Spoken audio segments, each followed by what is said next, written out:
news in Ottawa and the Valley. This is City News, now on 101.1 FM and 1310 AM. It's Tuesday, September 21st. Good morning. I'm Andrew Boyle. Right now in Ottawa and in Smiths Falls, 17 degrees, and here's what's making news in Ottawa and the Valley. Federal Liberal Party has won another term in office with another minority of seats in the House of Commons. Let us feel the warmth of a Justin new Trudeau's dawn. Liberals are going back to Parliament with what they had before the 6-week federal election campaign, a minority government. But Trudeau told supporters in Montreal last night he got what he needed from voters, a clear path in which to govern. You are sending us back to work with a clear mandate to get Canada through this pandemic. Trudeau acknowledges divisions were laid bare during the election campaign, but he says he will work for all Canadians in the next Parliament. The Conservatives and New Democrats say they'll continue fighting the Liberals, who they say are already planning for another election within 18 months. Terry Pedro, The Canadian Press, Ottawa. Now, the city stayed Liberal except for the riding held by PC MP Pierre Poilievre. The surrounding area did remain Conservative. Now, Ottawa's Mayor Jim Watson says city officials would like to deal with local cabinet ministers, and he believes that Mona Fortier, Yasser Naqvi, and David McGuinty would all be great choices. Obviously, we would certainly like to get back to the rhythm of having two ministers representing Ottawa, because we are, as I mentioned, 9 ridings, and we're the nation's capital.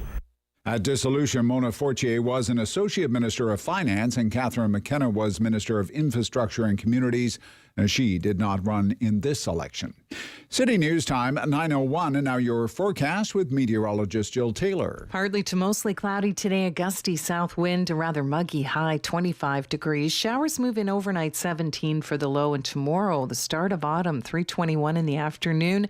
Periods of rain, the high 22. For today, the high 25. And right now in both Ottawa and Smiths Falls, it's 17 degrees. The city of Ottawa has achieved an 88% vaccination rate for the first dose of COVID vaccine, 82% fully vaccinated. The Chief Medical Officer of Health, Dr. Vera Etches, says there is still room to grow, but they're optimistic. High rates will help thwart an extensive fourth wave in the city. Cases, though, are rising, as are ICU admissions, but overall hospitalization is down, and she calls that encouraging. The Chief Medical Officer of Health says they're focusing on vaccinating hard-to-reach areas of the city. In those hubs, we've administered so far just under 3,000 doses, and 43% were first doses. Now, with schools back in session, Etches says testing locations and labs that process COVID tests have increased staffing levels to prepare for an increased demand. Now, she also noted OPH is already preparing for a fall vaccination campaign for children between the ages of 5 and 11 once that is approved by Health Canada. Also, with COVID vaccines, based on a couple of early studies, Johnson & Johnson says a booster dose of its one-shot vaccine provides a strong immune response months after the first shot. Now, this vaccine was approved for use in our country, but it has not been used so far, not administered at all. Johnson & Johnson says it is in talks with regulators in the United States and Europe regarding using booster doses of its vaccine.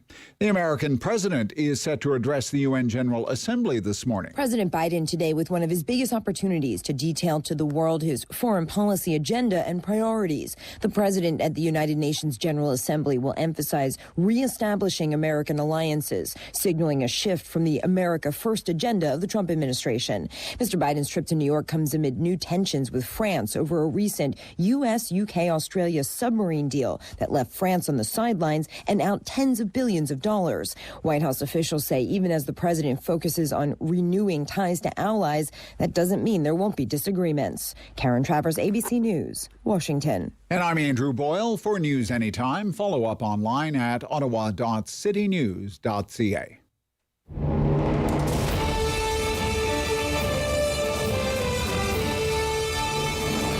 Inform your opinion. It's the Rob Snow Show on Rogers TV and City News. 101.1 FM and 1310 AM.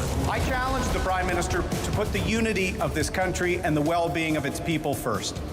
And I told him, if he thinks he can threaten Canadians with another election in 18 months, the Conservative Party will be ready.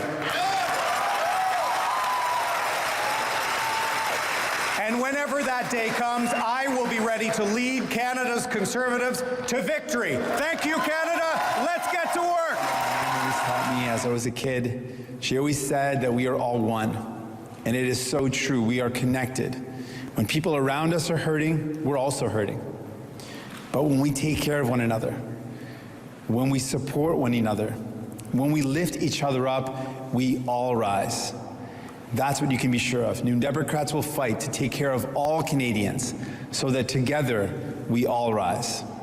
Thank you so much. Merci beaucoup. To my fellow Canadians, there is no greater honor than serving you and serving this country.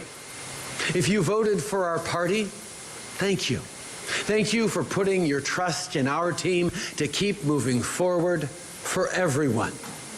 And if you did not vote for us, I want you to know that we will stand up for you and work for you every single day.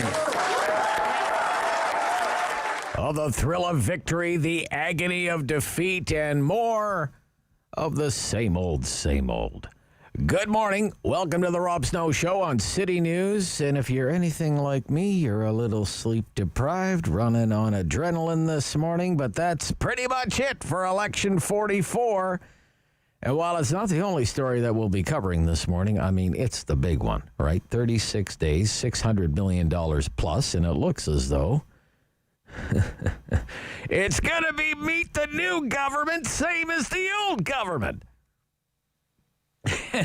We're going to pour over the results both here in Eastern Ontario, I'll give you the national picture. We have some great guests coming up.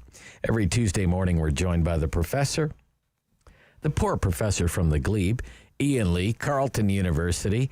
He was once a candidate in one of these elections in Ottawa Centre a lifetime ago. Ottawa Centre was one of the races to watch last night because there was no incumbent, with Catherine McKenna leaving politics behind. But in the end, it really wasn't much of a race, was it? With the former Liberal MPP from the McGuinty and Wynne years, Yasser Naqvi, taking it down and making it look easy. I do wonder if he will find his way into Mr. Trudeau's cabinet.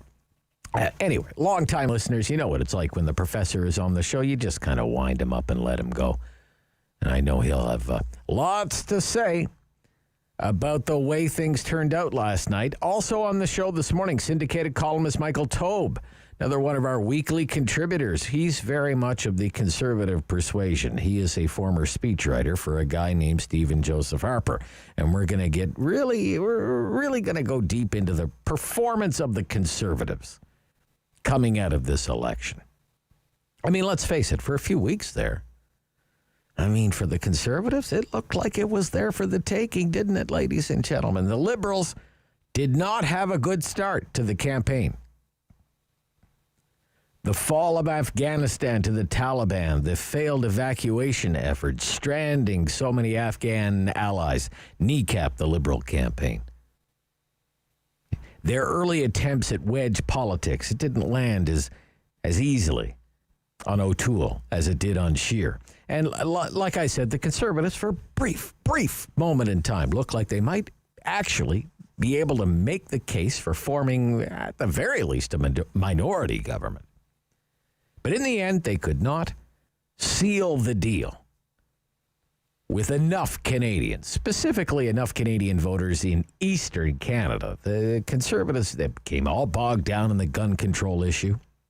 And I want to know what you think about this morning, because I think Jason Kenney's handling of COVID-19 in Alberta, basically putting out an SOS for the Alberta healthcare system, save us from COVID. When that happened, I was thinking to myself, I think that's it. I think it's pretty much curtains for the O'Toole campaign after that. But that's my own opinion. I don't know if Michael shares that opinion. That's why he's coming on the show, so I can ask him how it all turned out.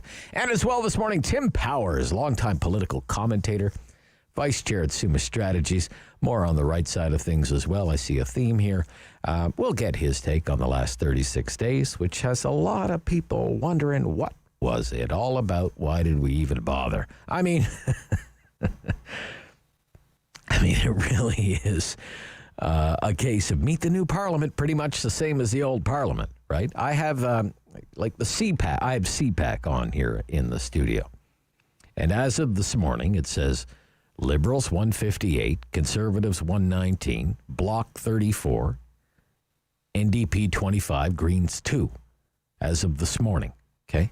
When Parliament was dissolved, it was Liberals 155, Conservatives 119, Bloc 32, NDP 24, Greens 2, and there were 5 independents. So, as the wonderful Lisa Raitt said on television last night, this may have been the most expensive cabinet shuffle in Canadian history.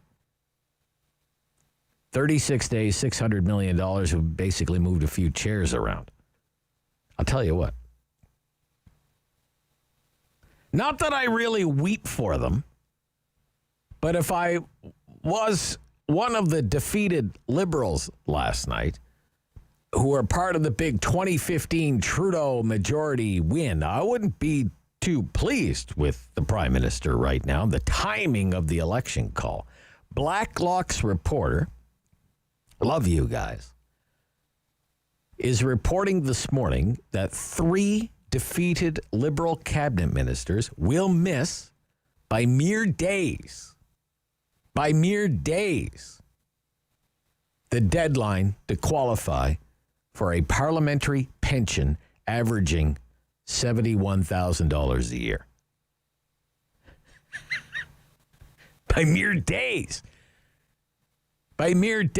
Hey, thanks, boss. Thanks a lot, boss. I'd be like, come on, couldn't you just wait just a few more? You couldn't wait just a few more days? $71,000 a year? I'm going to have to actually work in my old age? So, yes, we have you covered on all things election related. Look, not much has changed here locally. Here in the city of Ottawa, across eastern Ontario or West Quebec, if it was red before last night, it's still red. And if it was blue before, it's still blue. And there's not much orange or green or purple to be found anywhere, is there? I guess one of the local questions is going to be, did the People's Party, the PPC, cost the Conservatives the election in Carleton?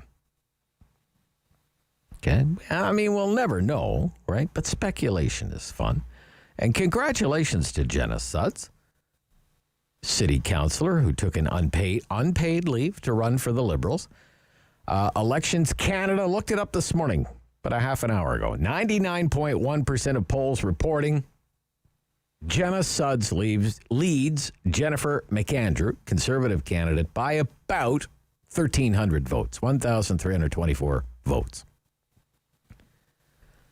The PPC candidate in Carleton took in 1,773 votes. So I don't know the answer, but yeah, you can't help but wonder, was that enough for the PPC to play spoiler for the Conservatives and help get the Liberal candidate elected in Carleton?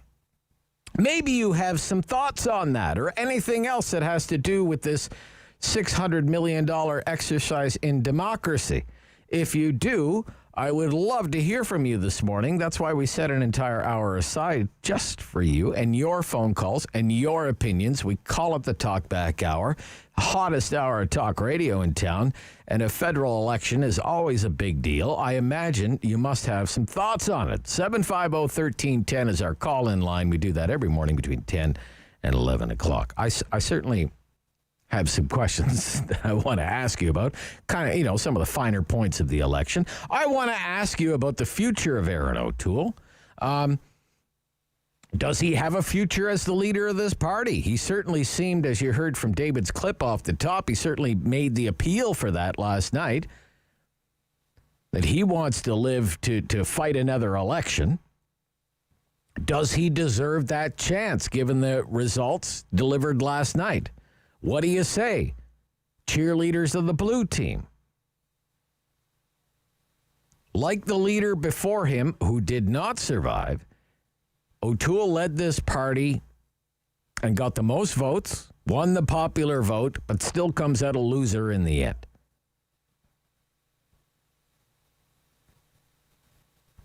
Do you think the knives will be out for Justin Trudeau? He fell short of his goal, which was a majority, right?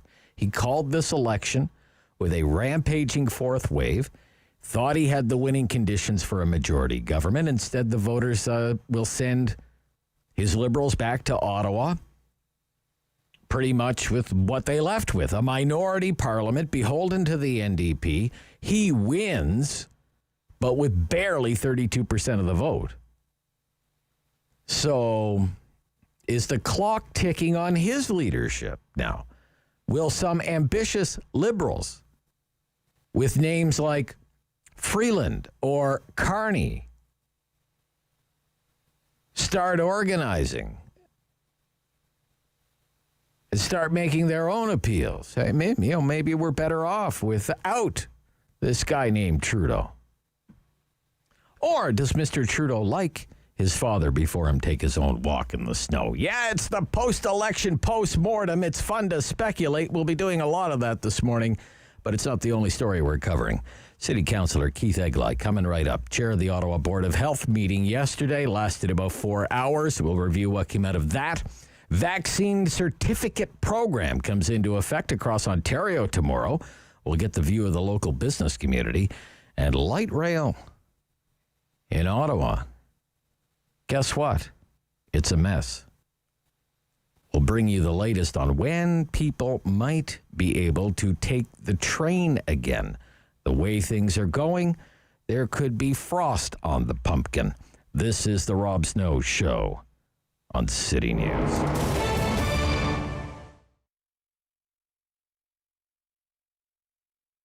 Part of the reason I got back into this is because I am creative, and I also wanted to kind of have a fun flair, 50s vibe. All of the boxes are kind of fun names, the colors are fun, the logo is fun, and it's not just the package that I want to bring joy to people's lives, it's also the feeling that they get when they receive it, to know that there's someone that thinks of them and they're missing them and showing that they care when they can't be there.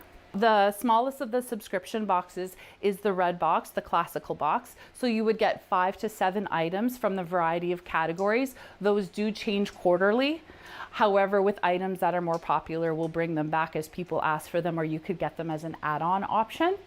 And then those items will be included in the Jazzy box, the same items from the first, although they'll be in a larger size, more quantity, as well as a couple extra items. And then in the largest box, the Doo-Wop Deluxe, which is our most popular, that is a comprehensive offering of all of the other 2 boxes, plus additional. So for example, if you were to get a certain item in the smallest of the boxes, that item would still be offered in the large, but in a bigger size. So you're getting everything bigger, plus an extra few items. The first thing is I look for Canadian suppliers and manufacturers. That is something I'm very proud of. I make sure that the products are safe, that they fit into the packages that we offer, obviously. They have to be the proper size and weight.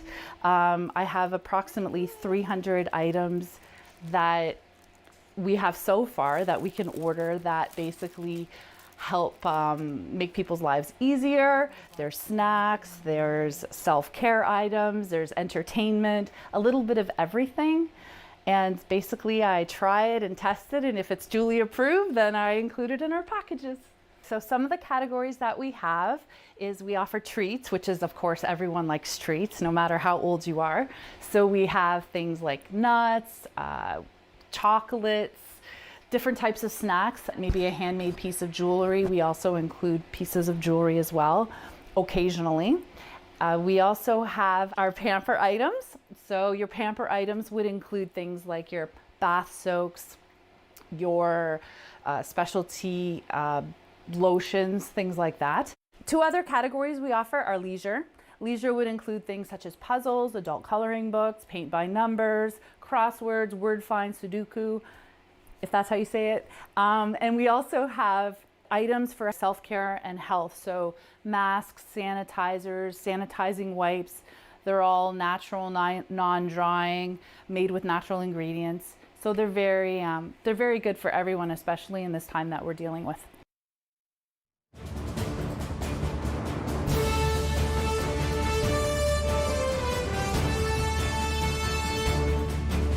pillar of community opinion.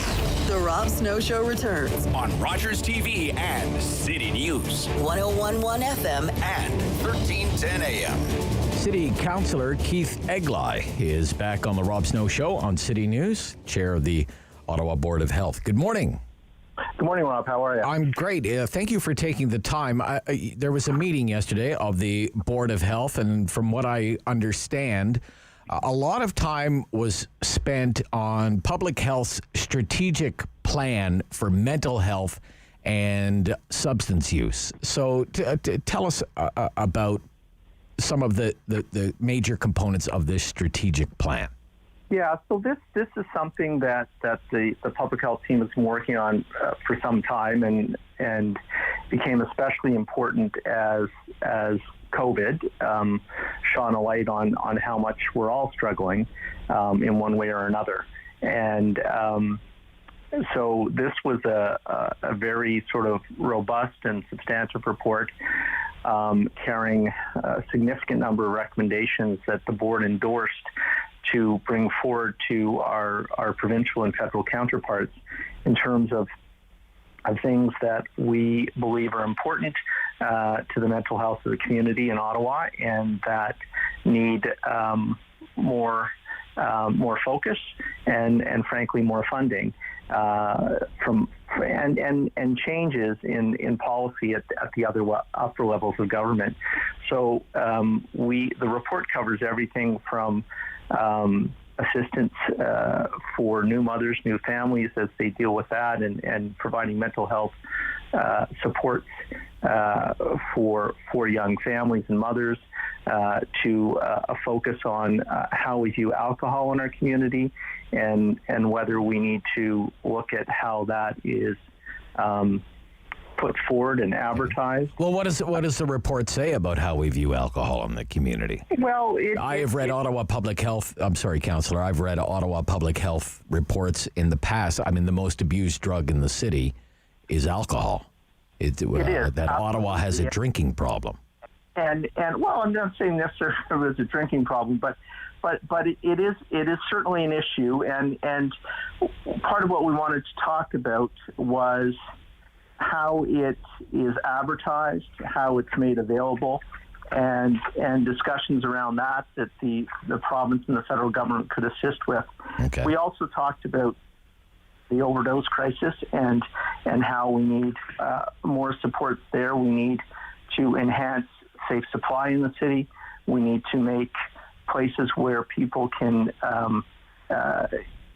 inject drugs in a supervised fashion. That needs to be more available to people. Okay. And we also talked about decriminalization of simple possession of drugs. Well, we have, and you know, I've kind of evolved my own opinion on, you know, supervised consumption or safe consumption. We went from having no facilities. Never say safe because.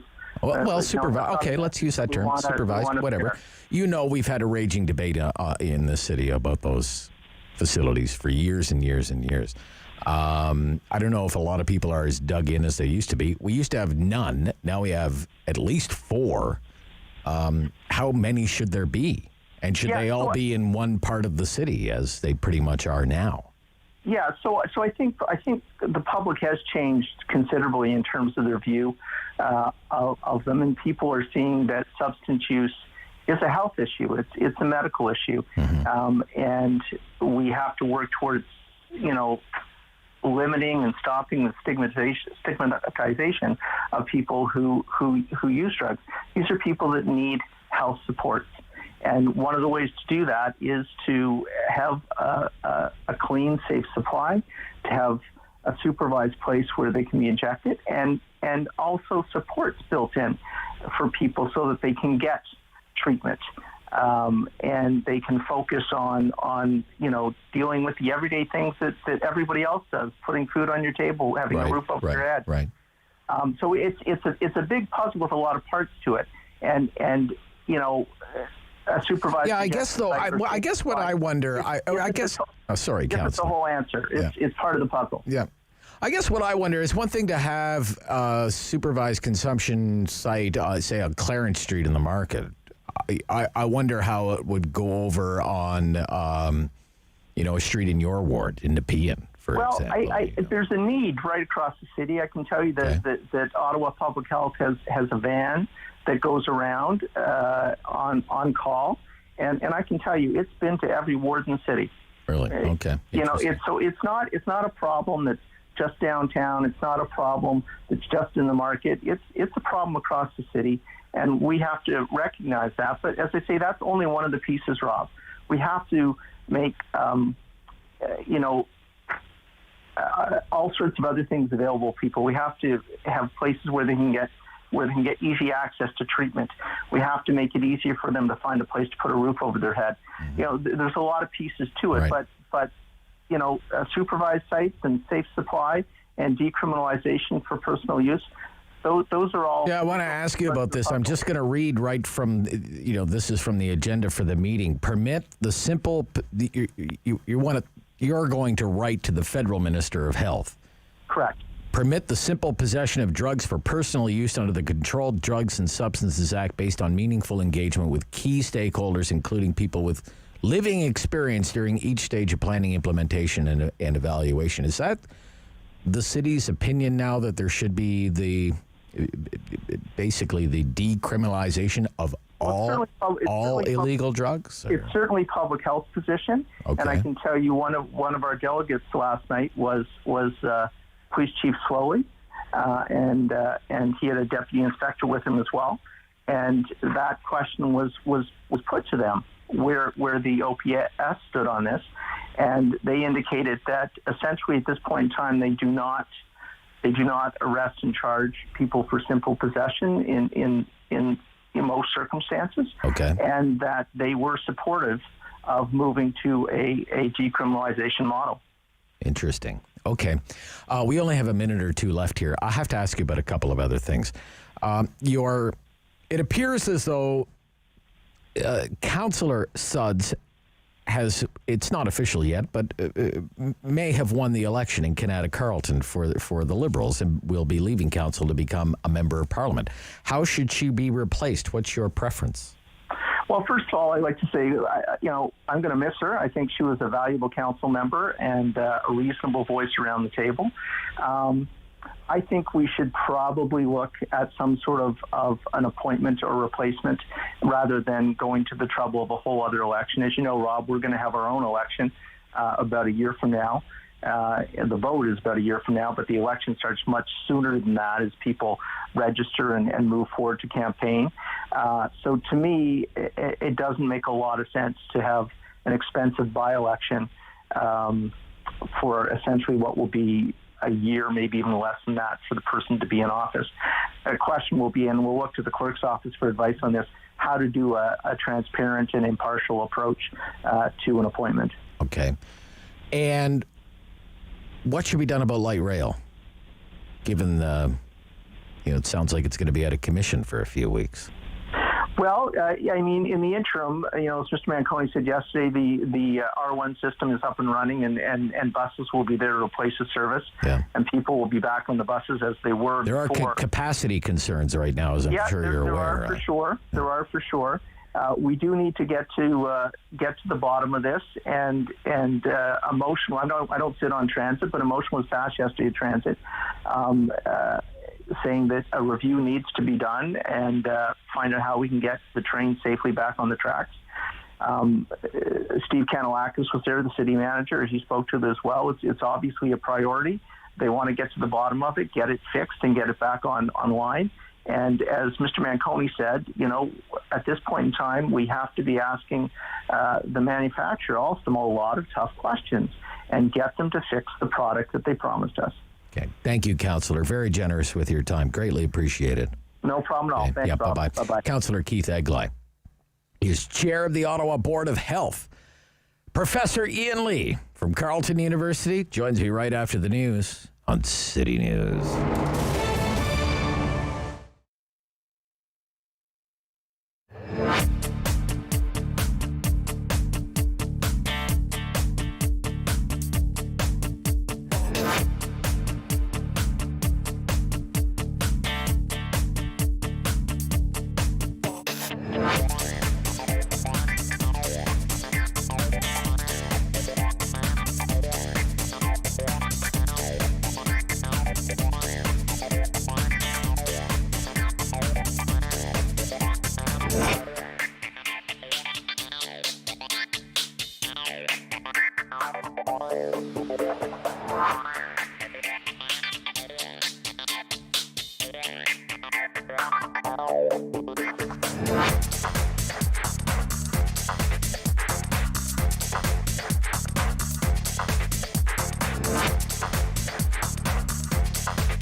Number one for local news in Ottawa and the Valley. This is City News, now on 101.1 FM and 1310 AM. It's Tuesday, September 21st. Good morning. I'm Andrew Boyle. Right now in Ottawa, 18 degrees. It's 17 in Smiths Falls, and here's what's making news this hour. The colour in the House of Commons will certainly look the same this fall as it did this spring. Despite a $600 million federal election, we basically have the same number of seats by party we had before yesterday's vote. Liberals will form a minority government and with the help from the NDP likely to prop them up, although the Bloc once again does have enough seats technically to provide the needed votes. Final count on the election won't be ready for some time. There are still just under 800,000 mail-in ballots to count. That begins today. The chair of Ottawa's Board of Health was asked about Jenna Sudds, recently elected to the House of Commons after leaving her city council seat. Keith Egli tells the Rob Snow Show someone should be appointed to look after her riding, Canada North, until a municipal election is held. That is just over 12 months from now. The UN General Assembly will be hearing from the American president today. The Secretary General has addressed the members and says the climate and COVID crises are calls for the world to wake up. City News Time, 9:33. I'm Andrew Boyle for News Anytime. Follow up online at ottawa.citynews.ca. He's the opinionated Ottawa icon. The Rob Snow Show returns on Rogers TV and City News. 101.1 FM and 1310 AM. He's here every Tuesday and always has an opinion. Professor Ian Lee from Carleton University. Good morning. Good morning, Rob. What do you think of the election outcome? Well, I don't think anyone was surprised. I wasn't. The only question was the precise and exact seat count, but we knew it was, from all the polls, that it was going to be something like the former Parliament in terms of the seat count, and that's exactly what it turned out to be. Having said that, I know there's already pundits saying, oh, Trudeau won and O'Toole lost, and I mean in the larger sense, not just the election. And quite frankly, these people, and I have great respect for some of these journalists, or all of them, but they're not being evidence-based. Okay. I look at real numbers, not polling numbers now. I'm talking we, the people, voted yesterday across the country. Yeah, the results. So let's look at those real numbers. Did Aaron O'Toole lose seats? Not one seat in aggregate. He had the same seats as before. You can say, well, that's not very impressive. I would suggest that any leader, after the government of the day spends $750 billion trying to buy the election and doesn't lose the opposition, doesn't lose a single seat in the main opposition party, has performed something that is remarkable, truly remarkable. You would fully expect after $750 billion, Trudeau would have picked up 10, 20, 30, 40 seats. And he didn't.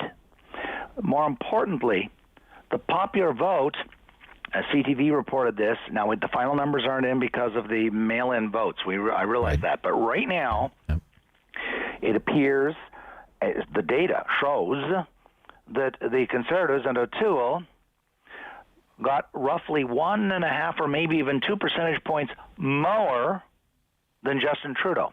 Yes. Let me spell that out for everybody in plain English. Okay. The most popular elected federal leader in all Canada in 2021 is Aaron O'Toole, not Justin Trudeau, not Jagmeet Singh. There's probably some people want to throw coffee right now at the radio. Please go look up the numbers. Check your strong opinions. Go look at the data of we the people. We the people voted, and we said Aaron O'Toole is more popular.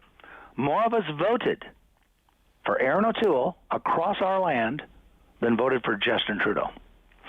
So that leads me to Mr. Trudeau. And last night he was doing his usual spin. This is a magnificent victory. But let's be evidence-based. When he called the press conference announcing the election, he said, I want a majority. Did he get a majority? No, he didn't. And his vote went down. The Liberal vote... Well, he didn't really say, I want a majority, but he did talk about, Parliament is dysfunctional. It's time for Canadians to have their say and this kind of stuff. Sure, Rob, but when he called the election, he said, I want a majority government. That's what this election is about, to get a mandate. He said, I need a mandate, a majority mandate. He didn't get it. So, okay, we can debate what does a majority mandate mean, although I think it's pretty clear to me. So let's look at the popular vote. Did his popular vote, the aggregate votes cast for the Liberals, go up across Canada from the last election, or did they go down in percentage terms? They went down. Down, not up, down. So he didn't get a majority government, and his percentage of the votes cast for the Liberals across the entire country actually went down. Not very much, but they went down, not up. And I would suggest that Mr. Trudeau he became the leader in 2013. He's been around 8 years, and the longer he stays in office, the more his vote goes down. As we get to know him better and better, we have more and more grave misgivings. This guy gave away $750 billion, and he got all the way up to 32 percentage points.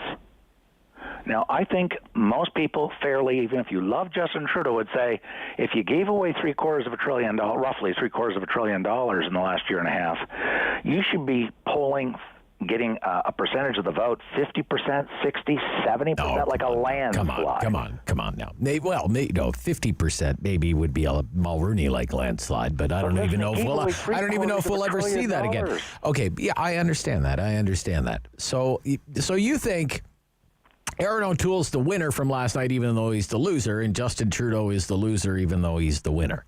Because the numbers are going, the trend lines are going in the right direction for O'Toole. All right. So, given where we were prior to the election call and where we are this morning, was it a waste of time to even have the election? Some people are saying, well, why do we even do this? $600 million, 36 days. What a waste of time. What do you say to those people? I mean, I understand the criticism of many people, and I didn't think Trudeau should have called the election. I thought it was really stupid. Right. I mean, strategically. Okay. But I'm loath to call any election. I mean, the election is the quintessence of democracy. It's the one time where we, the people, can actually do something active. We can go into a ballot box and vote. The rest of the time, we can write letters. We can talk to journalists like you. We can shout and scream to our neighbors. But this is truly an act, a legal act when you vote. And so I'm loath to say any election is a waste of time. It's not a waste of time in the following sense, and I'm sort of repeating myself. It demonstrated, I think, that Trudeau is not capable any longer of getting a majority. Okay. He's had 3 elections, 3 kicks at the can, and his vote percentage goes down every election, from the first one to the second one to the third one. So there's a trend in the data, and I think Liberals who are, they're not emotional on this, will start looking at the numbers with very cold blood and saying, you know what, I don't think he's got the right stuff to take us to the promised land, to a majority government, because he's had 3 kicks at the can, and he's going down, not up. The trend's going down. Look, we've seen Liberals fight amongst themselves before. I mean, ask people who, liked Paul Martin versus people who liked Jean Chrétien, right? They can, get the popcorn, sit back and watch the show. So what do you think is next for Trudeau? Do you think... do you think maybe he takes a walk in the snow, Professor? I do. And I don't mean, Rob, I'm not suggesting tomorrow morning. First off, they're going to give him, because he's the former son of the Prime Minister, and he's been the Prime Minister for the last, 6 years, they're going to give him lots of time.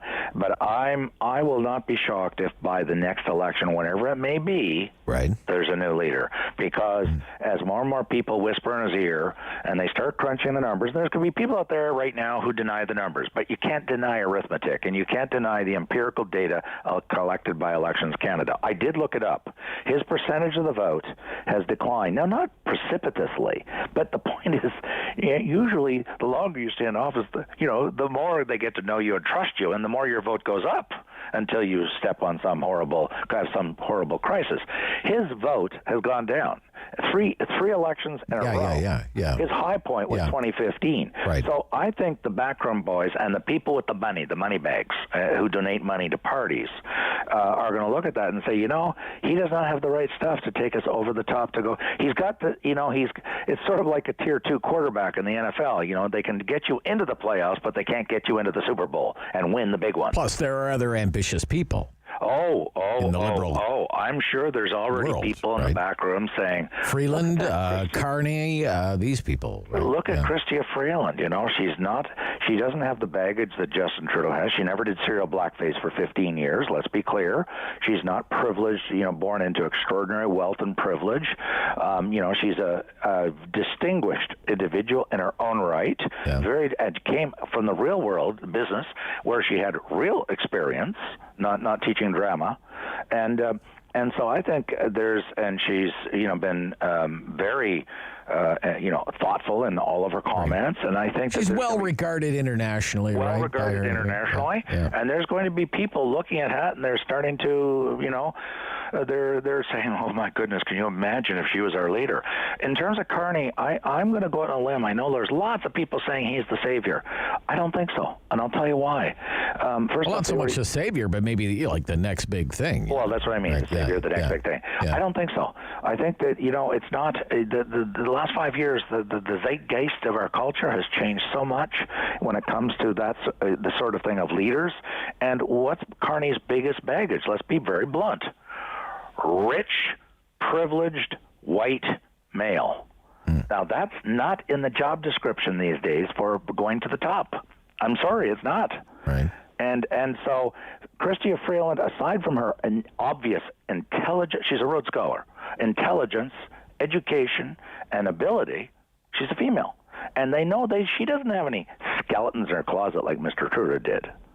And so they're looking at her. She's got a track record of success. She's intelligent. She's educated. She's thoughtful. She's articulate on television. She's got charisma. And she doesn't have baggage. And they know she doesn't have baggage. There won't be any closets of, serial blackface coming out of pictures from her. And they're looking at her and saying, she's everything that Trudeau isn't. And they're probably saying, she could be, and they've always wanted to have the first long-term prime minister. Kim Campbell was in, but only as an asterisk. I think they really would love to be the party that says we elected the first enduring female prime minister. Oh, okay. All right. Interesting. Well, okay, we'll stop here. I want to ask you about Aaron O'Toole. Okay, he's certainly tried to portray his Conservative Party as a more moderate or progressive Conservative Party. But in the end, it's the same old result. Not much better than Andrew Scheer's Conservative Party. So we'll ask you about O'Toole and what's next for him and the Conservatives when we come back with Professor Ian Lee, Sprott School of Business at Carleton University. This is the Rob Snow Show on City News.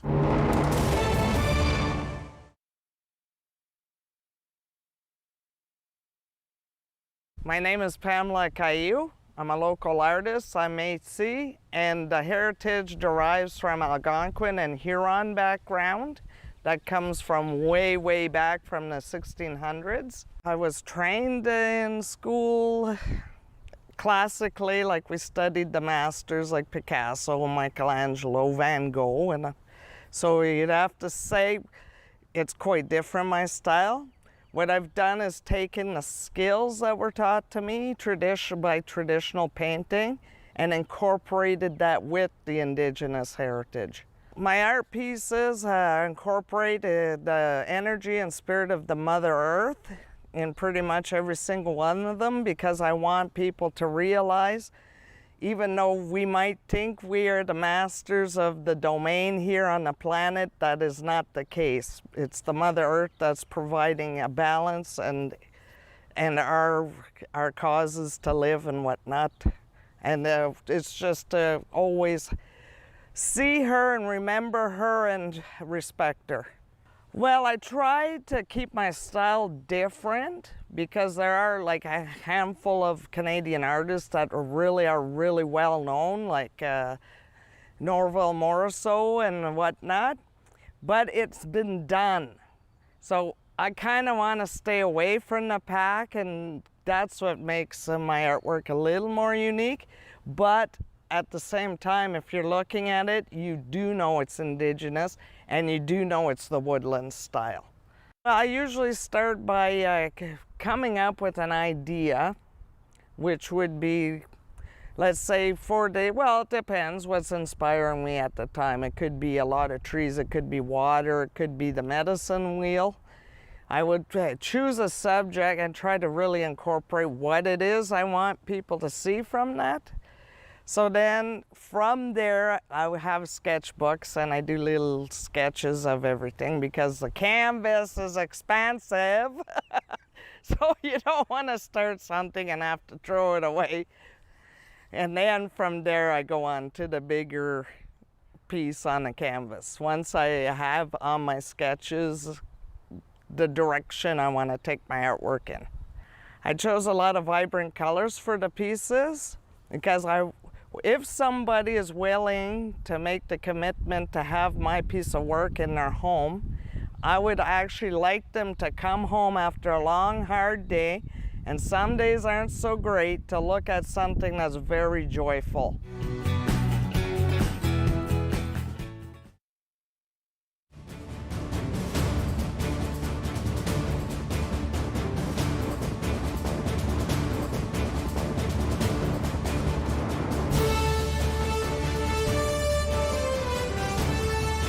Strong opinions. Rob Snow Show returns on Rogers TV and City News. 101.1 FM and 1310 AM. Professor Ian Lee is back with us. He's with us every Tuesday morning. Sprott School of Business, Carleton University. Lots of questions about Aaron O'Toole's future. It's clear he has a more moderate or progressive brand of conservatism in mind. What do you think about the direction he has taken the party? I celebrated it. I've been saying this for years. And I grew up in the rural, and so I know, I came from that environment, and I came up in Lanark County, and it was said back in the '60s, you could run a dead pig in Lanark County, and as long as it was a conservative dead pig, it would be elected. So I am very familiar with conservative values and so forth. And my point that I want to make, and it's not profound at all, is that if the Conservative Party wants to be a major competitive party, it has to modernize. I talk to my students. I've been teaching for 34 years.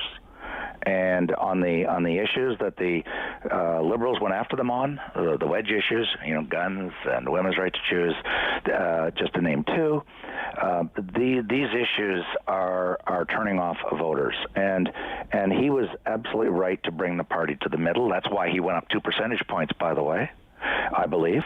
And he can bring it up even more as he continues, if he stays on and continues to modernize. There are people out there who believe that, two people already wrote me emails this morning saying, this proved that being moderate and moderating going to the center is a failed strategy. No, it proves the exact opposite. Aaron O'Toole is the most popular politician in Canada per the votes of we, the people. That is undeniable, incontrovertible, empirical reality. Right. And the other point, just very quickly, Rob, I thought that he did stumble through the campaign. I'm not oblivious to that. He stumbled on the guns. Yeah. And, people say, well, he's trying to, Andrew Coyne made a good argument this morning saying he's trying to appeal to the center and to the right wing. I think you can do both if you put forward a good argument. On guns, you say, I support the right of hunters to hunt. You cannot hunt ducks with an AK-47 or a bazooka, because if you shoot them, there's no duck left. I'm trying to use humor, but my point is, just because you support guns does not mean you have to support AK-47s, machine guns, and other guns that are designed to kill human beings as opposed to hunt for ducks or birds or moose or whatever. And that's where he's got to square the circle, and he did it through the campaign, but he's got to keep doing that. And for those people who say he went in the wrong direction, you're delusional. So sorry. I'm so sorry for being so blunt, but you are delusional if you think that the party can support the right to own an AK-47 or a bazooka or some other ridiculous weapon in an urban environment walking down Bank Street to go duck hunting. You just don't get it. You don't get it. Right. So obviously you think he deserves to stay on as leader, that there shouldn't be some kind of review or leadership race, and that he should lead the Conservatives into the next election. I do. Yeah. And I hope, though, he doesn't duck anymore. I mean, I hope now that the election's over, he can, at the next convention, say, look, people, we have to have a frank conversation about those issues that are hurting us. Right. We've got to put the abortion issue permanently and have a resolution of the party and put it to bed, put it away. That we're not going to revisit that and get a. Well, the one they kept getting hammered with was the climate change resolution that. They've got work to do on the climate change because they can't deny it. We all know that. I think most people do accept that it's real. And he's just got to come up with a more nuanced policy. And where, very quickly on this point, Rob, it's really important. People don't really realize what's going on because most of us don't watch what's going on in Europe. UK is on the edge of a catastrophic crisis because they shut down a lot of gas storage, natural gas storage, and they shut down a nuclear power plant in Scotland. And they're literally facing Armageddon this winter. This is going to be a wonderful, I don't mean this sarcastically, a wonderful test case of all the environmentalists and the Greens who say, let's shut down the gas pipelines and the oil pipelines and the Line 5s before we have developed full alternative energy replacement. So they are going to go through hell on earth this winter. Industrial shortages are being predicted, shutting down factories for lack of fuel, and this is going to cause enormous blowback, I predict, in Canada to Mr. Trudeau because we're going down that road where we're jacking the carbon tax to the roof and we're increasingly shutting down more and more fossil fuel production.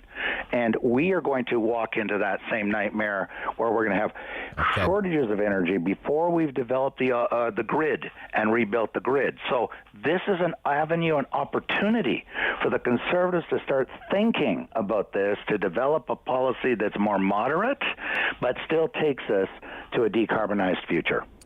Okay, so you live in Ottawa Centre, very familiar with the politics of Ottawa Centre. It's always a race between New Democrats and Liberals, but it was really Yasser Naqvi in a landslide, really. No, it was a landslide. It was a landslide. Yeah. And I did predict it, not because I'm yeah, you predicted it. Yes, you did. Yes. And by the way, I don't want anyone to say, oh boy, he thinks highly of himself. Not at all. All I did was look at the data.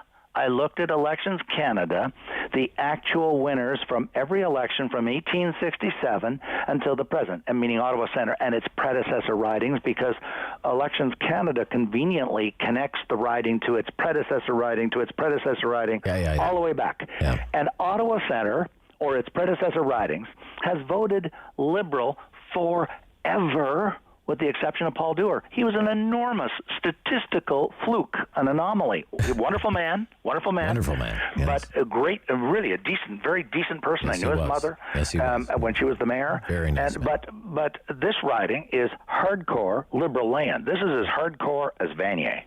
And so it was no surprise whatsoever. It was a foregone conclusion. All right. Interesting.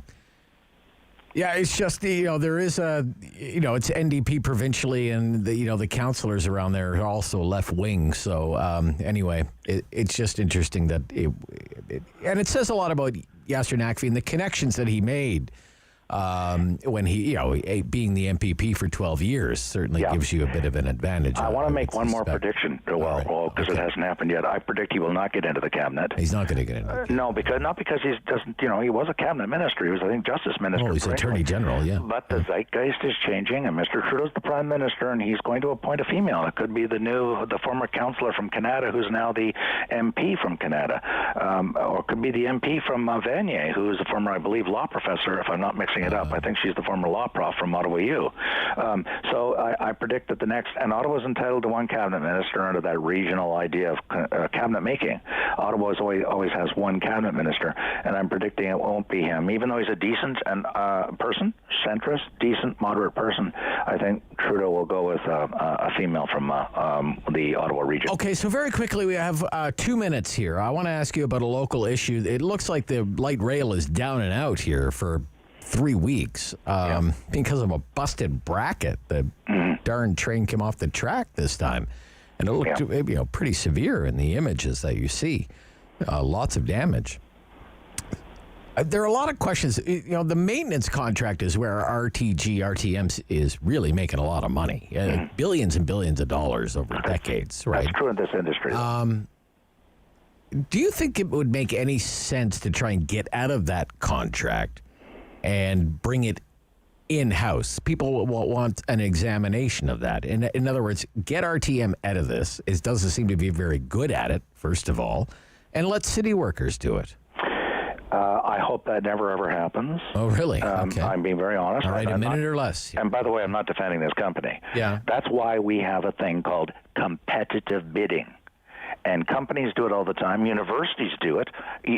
Hospitals do it. They don't say, gee whiz, Siemens did a lousy job managing the MRI maintenance contract at the Ottawa General. That's it. We're going to have the workers inside the Ottawa General Hospital manage the MRI maintenance.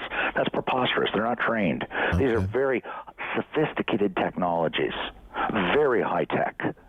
They really are. I mean, just tons of computational power and just advanced logistics and engineering materials.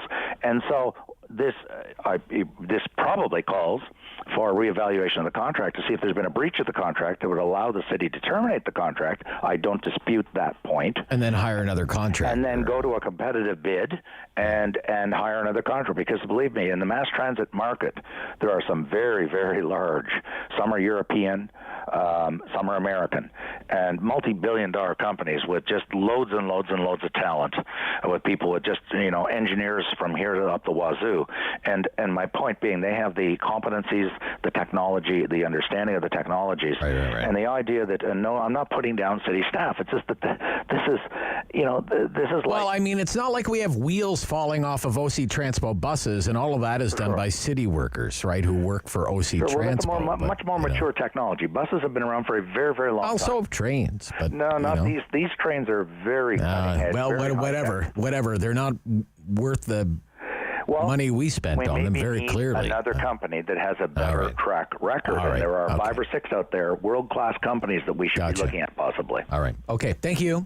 Talk next week, Professor. Bye-bye. Right. Professor Ian Lee, Sprott School of Business, Carleton University. Talk back hour. All right, the election's done. Trudeau won. I want your reaction. 750-1310 after the news on City News.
news in Ottawa and the Valley.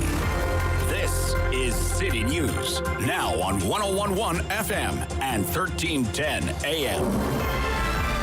It's Tuesday, September 21st. Good morning. I'm Andrew Boyle. Right now in Ottawa, 18 degrees, 17 in Smiths Falls, and here's what's making news in Ottawa and the Valley. The morning after the federal election, and people woke up to another Liberal minority government. Seat count in the House of Commons, little changed after $600 million was spent and millions of people braved a global pandemic to exercise their civic duty. $600 million really didn't change the political landscape of this country, with taxpayers left to foot the bill for this status quo situation. If you did not vote for us, I want you to know that we will stand up for you and work for you every single day. Justin Trudeau stays on as Prime Minister, but his Liberal government failed to win the 170 seats needed to form a majority government. We don't have a final seat count yet. Almost 800,000 special mail-in votes still have to be counted. Erin O'Toole's Conservatives winning the popular vote, but remain the official opposition and on the attack. If he thinks he can threaten Canadians with another election in 18 months, the Conservative Party will be ready. Jagmeet Singh's NDP picking up a few more seats, but still finishing fourth behind the Bloc Québécois, each possibly holding the balance of power. The Green Party winning a first ever seat in Ontario in Kitchener, but for a third time, leader Annamie Paul failed to win her own riding. People's Party leader Maxime Bernier didn't win his seat. The party failed to win any, but saw some traction with the popular vote at just over 5%. I'm Jamie Pulfer. Now, the Premier is calling for unity after the federal election as Ontario prepares to introduce COVID-19 vaccine certificates. Doug Ford congratulated Prime Minister Justin Trudeau winning the election in an open letter before saying it was a contentious campaign. Ford says it was a divisive election with candidates from all parties hotly debating some pandemic policies. The Premier says that emotions have run high over many issues, including those vaccine certificates. Ford says he knows many people are concerned about their civil liberties being impeded by the certificates, but they're set to be introduced tomorrow. City News time 10:03. Now your forecast with meteorologist Jill Taylor. Partly to mostly cloudy today, a gusty south wind, a rather muggy high 25 degrees. Showers move in overnight 17 for the low, and tomorrow the start of autumn 3:21 in the afternoon. Periods of rain, the high 22. For today, the high 25. And right now in Ottawa, 18 degrees. It's 17 in Smiths Falls. The Ottawa Board of Health met for over 4 hours last night. Among the topics discussed, decriminalization of all drugs. While the board does endorse that idea, they wanted to hear from Ottawa Police. Chair Keith Egli says Chief Peter Slowly was asked about this specifically. Essentially, at this point in time, they do not arrest and charge people for simple possession in most circumstances, and that they were supportive of moving to a decriminalization model. Now, the board asked Chair Egli to write the newly elected federal government and ask the health minister to pursue decriminalization of possession of illegal drugs for personal use. I'm Andrew Boyle for News Anytime. Follow up online at ottawa.citynews.ca. It's time to talk back on The Rob Snow Show. Have your say and call now. 613-750-1310. What is your reaction to the outcome of the election? Let's just launch right into it. It's all pretty much settled by now, you would have to think. 36 days of campaigning, $600 million spent. The new parliament looks a lot like the old parliament.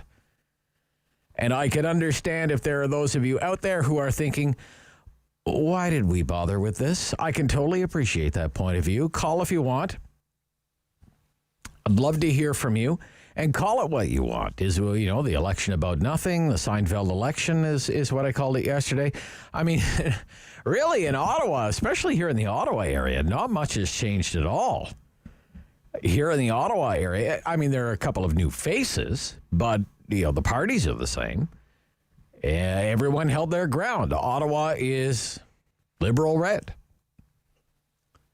The Quebec side is Liberal red. Poilievre is the last Conservative standing in Ottawa. And in the rest of Eastern Ontario, the Conservatives and the Liberals held on to, what they had before. You're thinking about people like Michael Barrett down on Leeds-Grenville, or Francis Drouin in GPR, or Cheryl Gallant up in Renfrew County. what the Prime Minister was billing as the most consequential election since the end of the Second World War, I don't know, to me it turned out to be a pretty ho-hum affair that did little but maintain the status quo. In the end, it seems to me this was not a change election. The pollsters say, the change numbers are high. That's what we were told by the change numbers were high. Change numbers rival sentiment that we saw in 2015. You remember 2015 was a change election, right? Trudeau defeated Harper. Trudeau defeated Mulcair.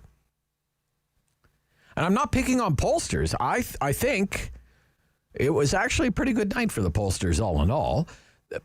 But the percentage of people who were saying they were in the mood for a change to pollsters, clearly it wasn't substantial enough to seriously move the needle all that much. I mean, 2015, that was a change election, right? It had been a decade of Harper. Enough people had enough of Stephen Harper. They wanted change. Trudeau was the agent of change. The 2018 Ontario election, the rise of Ford Nation, that was not so much the rise of Ford Nation, that was just a change election. That was a throw the bums out election. Voters in Ontario, 15 years, the Liberals had governed Ontario. The real race was for the Ontario Progressive Conservative leadership. And when Doug Ford won that race, he was all but assured, victory in the general election.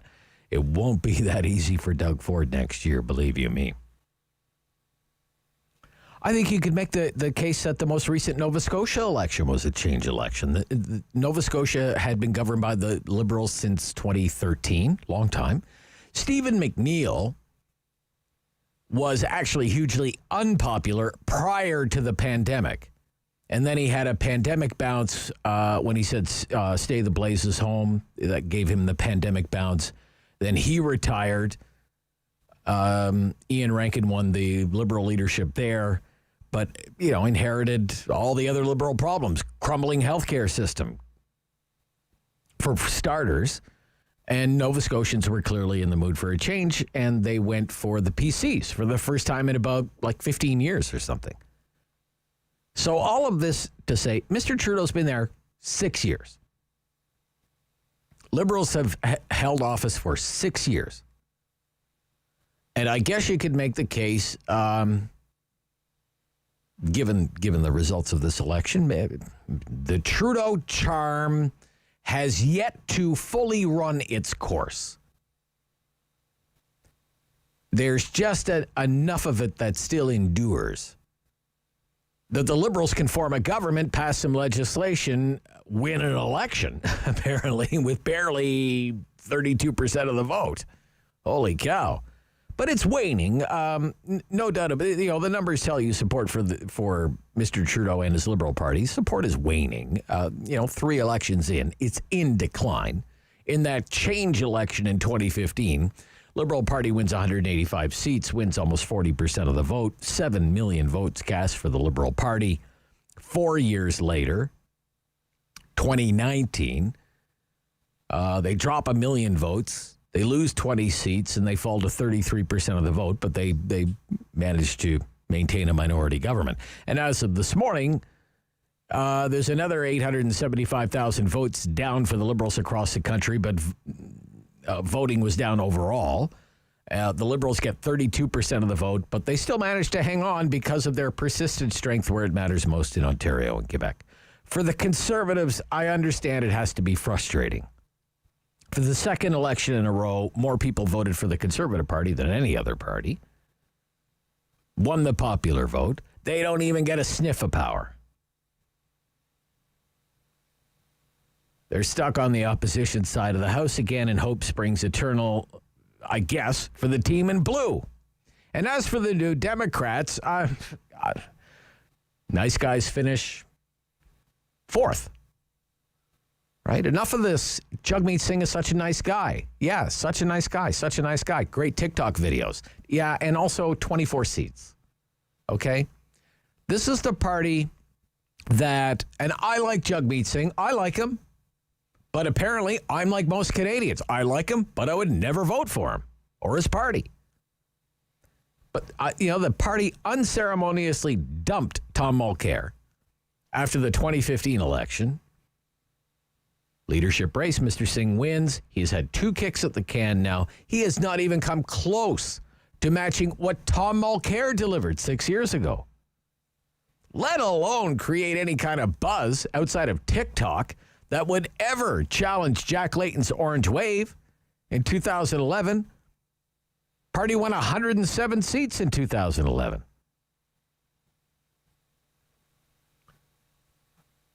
But those are the top line numbers. You compare this election to the previous elections. I suppose if you like the outcome of the last election, you'll have no issues living with the results of this election since they're pretty much the same. But what is your reaction to it? I have lines available at 750-1310, 750-1310, 613-750-1310. In Ottawa, up first this morning, Angelo in Ottawa. You're on City News, Rob, Angelo. What did you think of the election?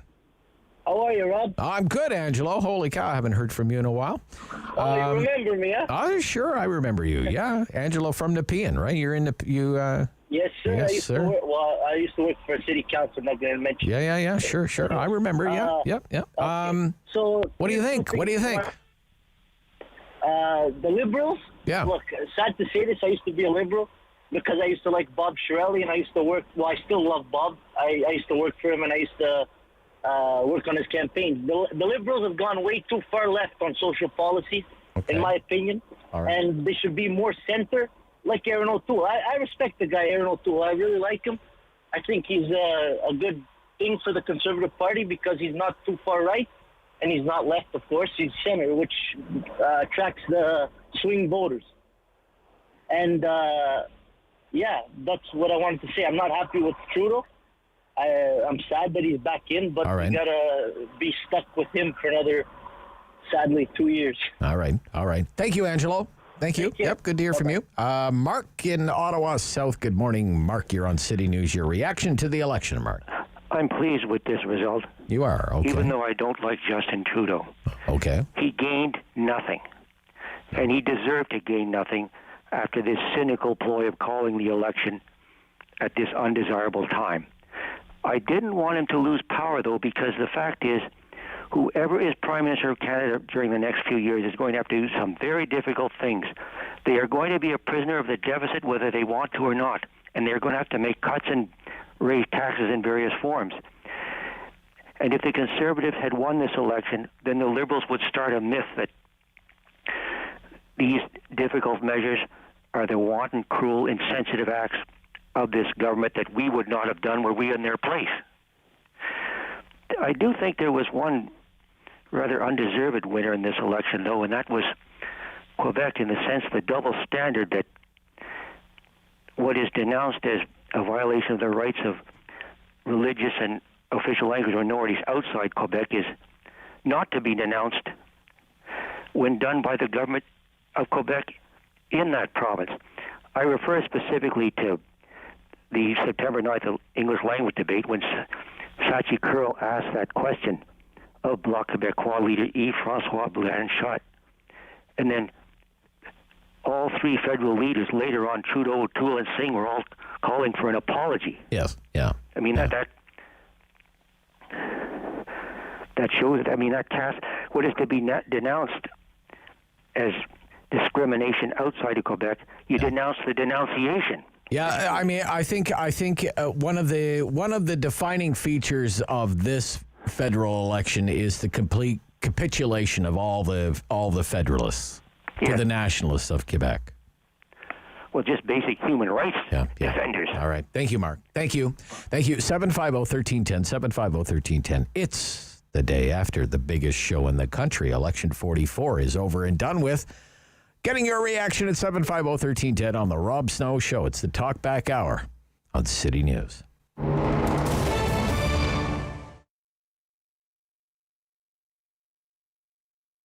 When it came to opening the business, because I was so young, there was a lot that I didn't know about management, financial management, management of people. all around management, I think, is the word that I always come back to. I think that I always had a passion, and I knew that I wanted to create a space for people to get their hair done, but I had no idea, even having studied business management, what it really took to open a business as well as sustain a successful business. So in 2014, I was actually working with Angela Sutcliffe. She was my business coach at the time, and she was like, what's your niche? Like, what separates you from other salons? And when we started to really dig, it was the curls. It was the fact that we work with all curl types: curly, kinky, wavy, coily, which is how we identify our curl types. And then you have straight hair as well, of course. But you know, more than 70% of the world has some sort of curl pattern to their hair. And we just realized that that was not being addressed.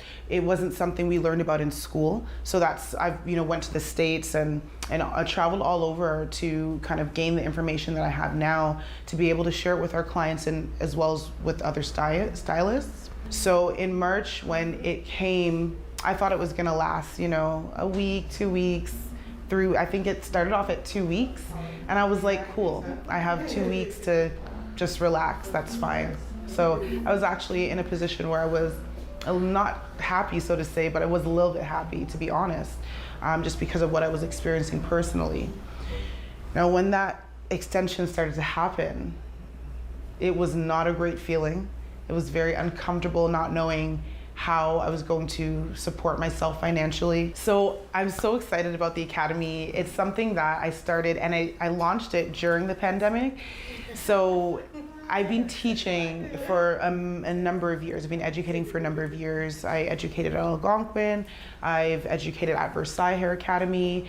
And I've also educated in my own space, in this space and my old space up on Greenbank. And so it was just a continuum of what, I've been doing for these years. When we have a client in our chair, it's not just about making your hair look great. It's about how do you go home and take what we've just taught you and emulate that. So now, with a world where people want to, quote unquote, be diverse and inclusive, what does that really look like in a salon setting? And for me, it looks like being able to invite any curl type, any hair type, really, because I can take care of straight hair types just as well as, I can take care of curls. And we cater to all curl types regardless of what you look like on the outside. We got you.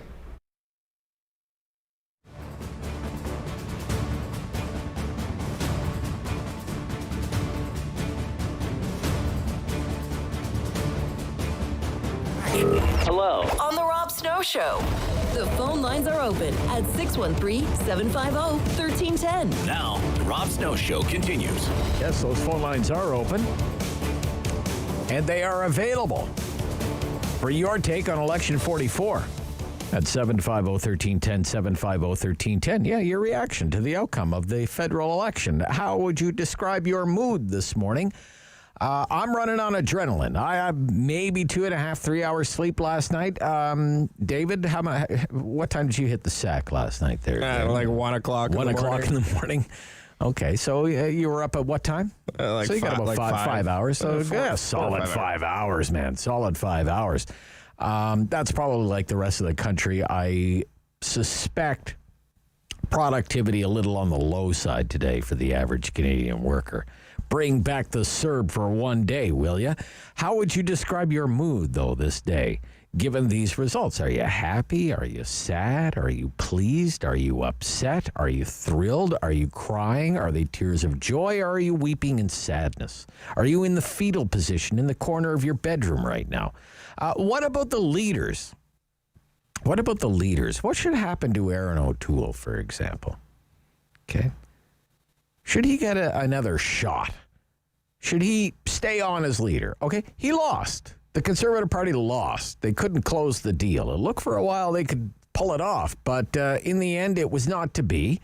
So does Aaron O'Toole, given this performance, 119 seats, about 34% of the vote, does he deserve another chance? During his concession speech last night, it certainly sounded like he was making the appeal. I want another shot at Trudeau. I challenge the Prime Minister to put the unity of this country and the well-being of its people first. And I told him, if he thinks he can threaten Canadians with another election in 18 months, the Conservative Party will be ready. And whenever that day comes, I will be ready to lead Canada's Conservatives to victory. Thank you, Canada. Let's get to work. Give me another chance, I'll give you victory. What do you think is ahead for Justin Trudeau? I think that's an interesting question. He won. The Liberals, they win. Okay. But barely. And with 32% of the vote. What's your guess? You think Trudeau leads this party into the next election, or is it somebody like Carney? Is it somebody like Freeland? This was Trudeau last night. And to my fellow Canadians, there is no greater honor than serving you and serving this country. If you voted for our party, thank you. Thank you for putting your trust in our team to keep moving forward for everyone. And if you did not vote for us, I want you to know that we will stand up for you and Still work gonna stand for up you for you every if you didn't single vote for us. But day. if like literally 2 days ago, if you were voting for the Conservatives, you were a part of an anti-vax mob. But yeah, nevertheless. Craig in Chelsea. Craig, you're on City News. Hi, Rob. Hi, Craig. A little, I don't know, I'm disappointed with the results. You're disappointed, okay. Not surprised. I'm in Quebec, so I maybe shouldn't say this, but I voted for the People's Party. I might be driven out now if my neighbors recognize my voice, but okay. I did it more as a protest vote than... I see, okay. I mean, I'm more right of O'Toole, but I'm not as far right as Maxime Bernier, but I figured that the Liberal was guaranteed to win here anyway, so I might as well just make my displeasure with O'Toole known. I see, okay. Do you think he moved the party too much to the center, perhaps, Craig, by the sounds of things? Or like, I think... Too moderate, too progressive? I think he needs to preach a more moderate message. I don't have an issue with that, but as someone who's on the more conservative side, I really felt like he sort of just threw the conservative types under the bus. Right. And didn't give us anything, like the gun thing. So I don't care about guns all that much. I don't own one. I probably never will. But I wish he'd have, stood up when they attacked him on that and stood up for his, that part of his constituency, rather than immediately throwing them under the bus. He should have been better prepared to deal with that issue, certainly, than the campaign was, I think. It had to know something was going to come up on guns, because it always comes up on guns. And I was a little disappointed with Ian Lee this morning talking about AK-47s, because that's completely bought into the Trudeau lie, basically. That's not what the gun owners want. Those guns have been banned for 50 years and will remain so. And I think they just want to... right. Plus, there was kind of a ready-made rebuttal there. Okay, Mr. Trudeau, why is gun crime way up on your watch? What's going on in the big city on your watch, Mr. Trudeau, or Bill Blair? Right? Okay. Yeah, thank you. Thank you, Craig. Okay. Yeah, I hear you. Voted for the People's Party, but he says more of a protest vote, and is, I think, a little trepidatious about the direction of the Conservative Party right now. Paul in Canada. Paul, good morning. Good morning, Rob. What's your reaction to the outcome of the election, sir? Well, as a conservative, I'm disappointed, obviously, but I think it's not much of a shock. I think Mr. O'Toole did not show enough strong leadership, specifically in the last week. Ill-prepared for the questions on the guns, and should have said right away, my people need to be vaccinated, show some strength on that. So those are the seeds he sowed, and that's what happened. Okay, you think they mishandled the issue of the candidates being vaccinated, you mean, sir? Absolutely. Yeah. Okay. He should have come right out and said, of course we're going to make that happen. People want a strong leader, and he wavered. He dodged questions at the end, and as a conservative, that's certainly not what I'm looking for. Okay. They had a strong start, but a weak finish. All right, so should he get a second chance then? No. He shouldn't. He shouldn't. Interesting. I think he's... this was the kick at the can, and I just don't think he'll progress it any further. Okay. All right. Thank you. Interesting. There you go. No, that's it. One and done, O'Toole.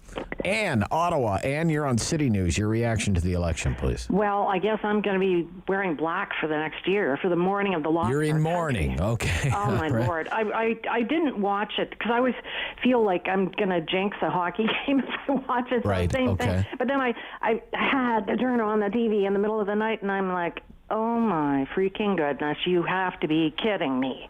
And then I thought, okay, Trudeau had a winning strategy. Throw an election in the middle of a pandemic, so people are terrified, particularly older people that would vote for him to go out, even though that's the demographic that's most likely to vote. Still, I'm sure some of that happened. Even, a lot of older people wouldn't have known how to go online and order the mail-in ballot. And was there even enough time to get them? I mean, this thing was thrown towards the end of August, right? I can't remember exactly, but broad people also with lots of their own money, give them free stuff that, they're going to have to pay for, their kids are going to have to pay for, and their grandkids. Right. So you are upset, to say the least, right? And I agree with Mark said, though, in a way. Yeah. That's a very smart man. It's true. Trudeau, whether he likes it or not, he's going to have to impose a lot of taxes and some kind of cuts. I don't know what, but I did hear a talking head on one of the other radio stations say, well, the federal government is going to have to do a massive program review. It's not... Walter Robinson said that here yesterday. So, yes, that's who I'm thinking of. But I think he's right. I mean, I was part of the program review. That's how I was turfed out of Natural Resources Canada in 1997. And there was the Liberal government doing that too. And they didn't say they were going to do that. And I mean, how many lies has Trudeau told? I'm not going to call an election in the middle of a pandemic. And look, he calls an election in the middle of... and wins, okay? With 32% of the 150 seats, minority government. Okay, we'll see how long it lasts. But so let me ask you, just before the news here. Yes. What about Aaron O'Toole? How did you think he did? I don't think... I like Aaron O'Toole, but I just don't. I think he has the stuff to talk. While he's Pierre Poilievre has the gift of gab. You ask him a question, he doesn't hesitate. He gives you the straight goods. Right. And what I would like to see now, he's a family guy, yes, but I would like to see him as the leader in a couple of years, running against whoever. So in the next election, you'd prefer Poilievre over O'Toole if it was Poilievre? In a heartbeat. Okay, I'm sure I'm not alone. Thank you, Ann. No, I'm sure you're not. Thank you. Okay, all right, we'll pick it up right after the news, halftime talkback hour, post-mortem, post-election. Rob Snow Show on City News.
Number 1 for local news in Ottawa and the Valley. This is City News, now on 101.1 FM and 1310 AM. It's Tuesday, September 21st. Good morning. I'm Andrew Boyle. Right now in Ottawa and in Smiths Falls, it's 19 degrees. And here's what's making news this hour. A traffic note.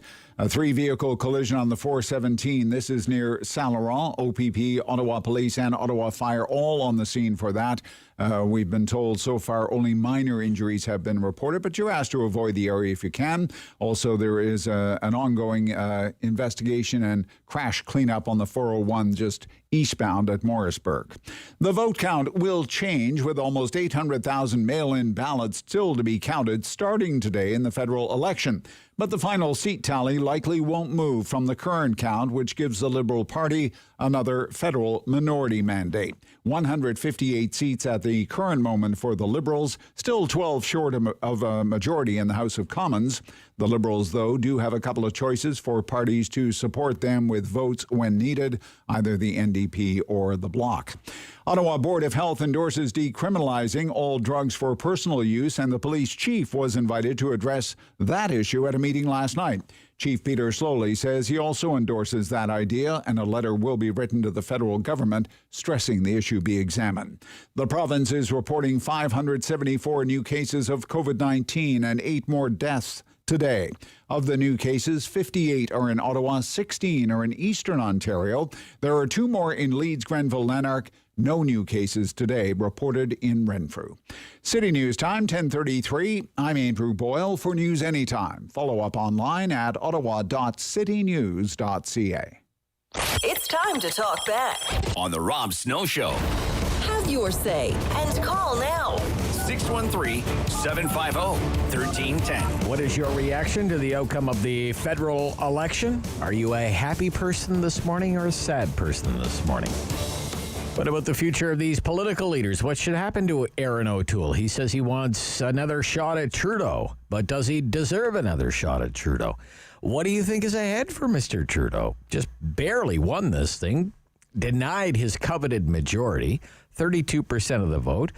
Do you think Trudeau leads this party into the next election? I'd be curious to know what you think. Justin Trudeau, yes, gets to stay on as prime minister, but he'll have to find a way to cooperate with the opposition parties in order to advance any kind of legislative agenda. If the Liberals, now this morning CPAC says they have 158 seats, okay. If the NDP does actually have 25 seats, that's 185 seats. So that's more than enough to move some things ahead, you would think, on childcare or pharmacare, or taxing the rich, whatever. Now, Mr. Trudeau said last night, as part of his remarks, that Canadians gave him a clear mandate. Now, I think that's up for debate, I would say. But nevertheless, we know this is not the outcome he wanted. The reason he called the election is because he craved a majority government. He doesn't want to be beholden to another party for anything. He called the last parliament dysfunctional, said it wasn't working. That was supposed to be one of the big reasons why we were having the election in the first place. So Trudeau won the election, but is he really the winner, if you know what I mean? He gets to stay on in the top job, but it's not the outcome that he was asking Canadians for. He asked Canadians, give me a majority government, please, and he was denied that majority government. So I do wonder, what does that mean for Mr. Trudeau? Remember all the questions, David? If you don't win a majority government, will you resign, Mr. Trudeau? Frequent question from the members of the press gallery. He would never answer the question. Just wouldn't go there.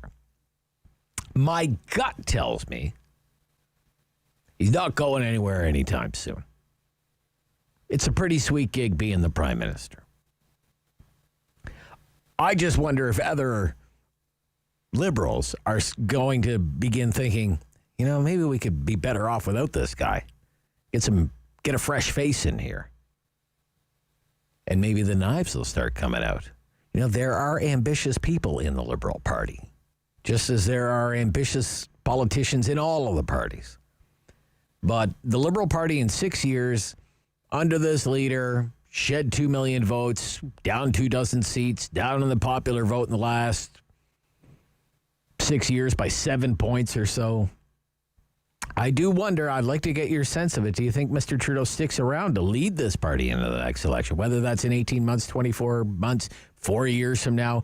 Or does he, take his own walk in the snow and go make $1 million on the very lucrative speaking tour?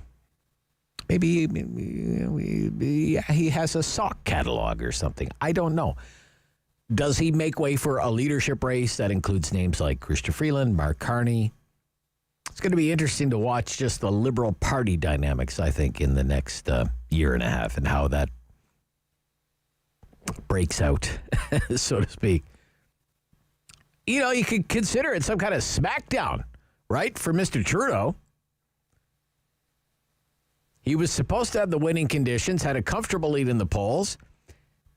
He was going up against a new and relatively unknown rival in Aaron O'Toole. No reason you would think he shouldn't have been able to close the deal, but he couldn't close the deal. And instead, the country's basically back to where it was prior to the election call. He just couldn't quite justify the need for an election. The crisis in Afghanistan, fourth wave underway. I wonder if this was Mr. Trudeau's last chance, or will the Liberals give him another chance to lead them into another election, because they come to the conclusion, for all intents and purposes, for better or worse, he's the Liberal Party, he's our brand, he's our biggest asset, and our greatest liability.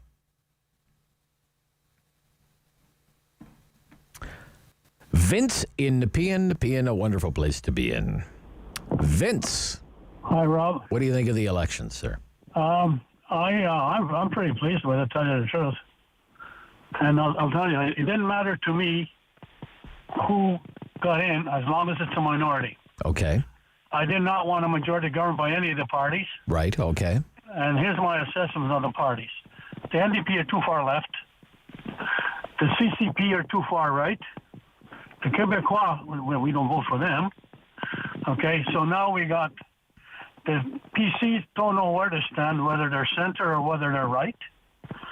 And Trudeau, of course, he's got the best socialist programs as far as helping the retired people who are the older people to vote, and regarding the other social programs. And as far as people voted, they voted for the people who actually thought they were going to be more moderate towards their needs. I see. Okay. And to me, a minority government is the way to go. I wouldn't give a majority government to any one of the parties, because it's a dictatorship that you can't control. Right. A lot of Canadians believe they get better government from a minority government. So I do. And you're one of those people. Yeah, fair enough, sir. Had the Conservatives got in there as a minority, I would not have a problem either. Okay. Now, let me ask you just about the leaders themselves. So Justin Trudeau asked for a majority. Canadians said, no, we're going to give you a minority. Basically, that's how it all shaked out in the end, right? Right. Do you think Justin Trudeau's going to get another chance at it to run it? He will. You think so? Okay. All right. The reason I think so, traditionally, the leader stays as leader unless he wants to quit or he loses an election. All right. Okay. He's not going to want to quit. All right. What about Aaron O'Toole? He said, basically last night, what I took away from his speech is, give me another chance and I'll give you victory.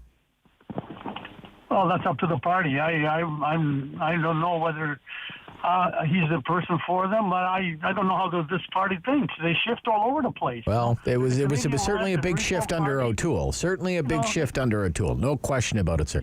Thank you very much for calling, Vince. I greatly appreciate your call this morning. No, not that. Sorry, not that line.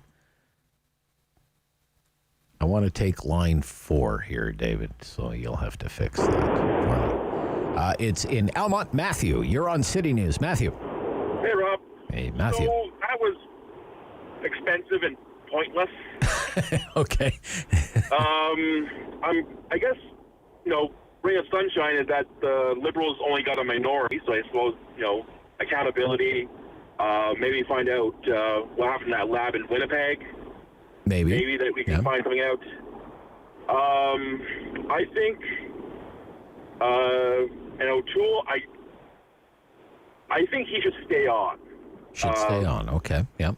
So he had the same problem that Andrew Scheer had with who is this guy? So I think in the next 2 years, as the country can maybe know him better, maybe he can, find more firm footing, might be able to do a better job in 2023. However, should maybe Pierre Poilievre or Michel Garnier decide they want to go for the leadership, then give O'Toole a boot and let them run. Okay. All right. Thank you, Matthew. Thank you. Thank you. Calling from Almont. Andrew, you're on City News. Your reaction to the election, Andrew. Calling from Calgary this morning. I guess Trudeau paid his way into Calgary. 1 kilometer up the road, he won. Yes, they won one seat in Calgary, right? Yeah. And guess Skyview, city councillor won there, right? Yeah. Yeah. Guess which community in Alberta used the most CERB? Is it Calgary?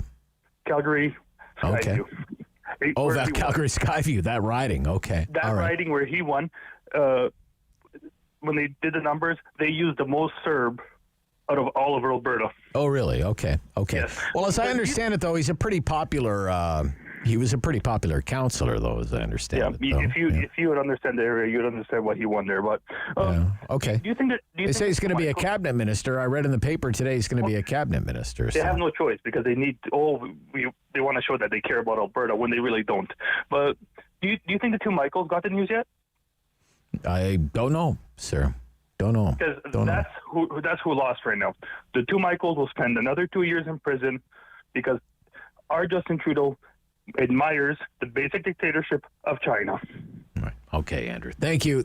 Obviously upset caller there from Calgary this morning. But all in all, a pretty good night for the Conservatives overall in Alberta. I don't think you're, given the results in Alberta. What probably hurt the Conservatives the most is the Premier of Alberta's handling of COVID and his SOS Save Us from COVID in the final week of the campaign. If anything hurt out the O'Toole campaign, it was Jason Kenney. It wasn't voters in Alberta. David in Ottawa. David. Thank you, Barb. I'm disappointed, but it's what was going to happen, and I'd have been just as happy with, O'Toole getting the minority. I have two questions. One is, where was the fire in the last week of the campaign that we heard in his speech last night?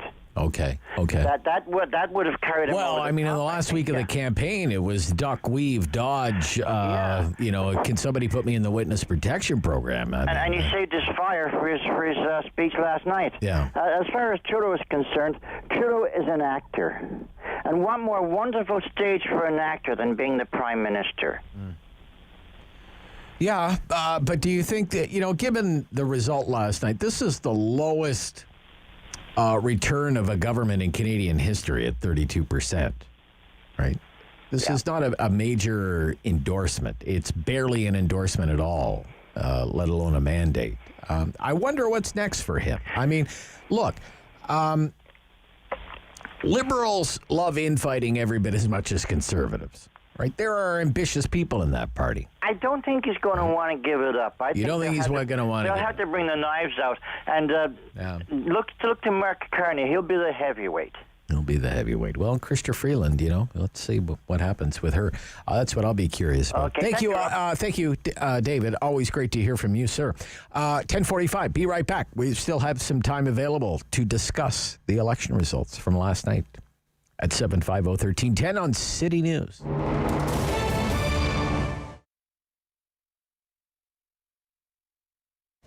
Ottawa Markets was created by the City of Ottawa to help rejuvenate the outdoor markets program in Byward and Wellington West, where we have the Parkdale Market. And so we set to work on bringing in the right team with the right experience and reaching out to local vendors and local farmers, because we knew when we did a survey of our customers that was the one thing that was really important to them, both at Byward and in Parkdale, is to start bringing back that local product. And that's what you can see behind us here at the York Street Farmers Market. We put in place a Farmers First policy, which means that we will deal with farmers from the region first. And we're going to give them priority in terms of placement. They're going to have reduced fees in coming to the market. We've also made it free for any farm that's been in operation for under 2 years. The market also put in place a BIPOC initiative, which is a Black, Indigenous, and Peoples of Color initiative, which provides grants and support opportunities for folks from those communities to come on out to the market to reduce systemic barriers that have existed.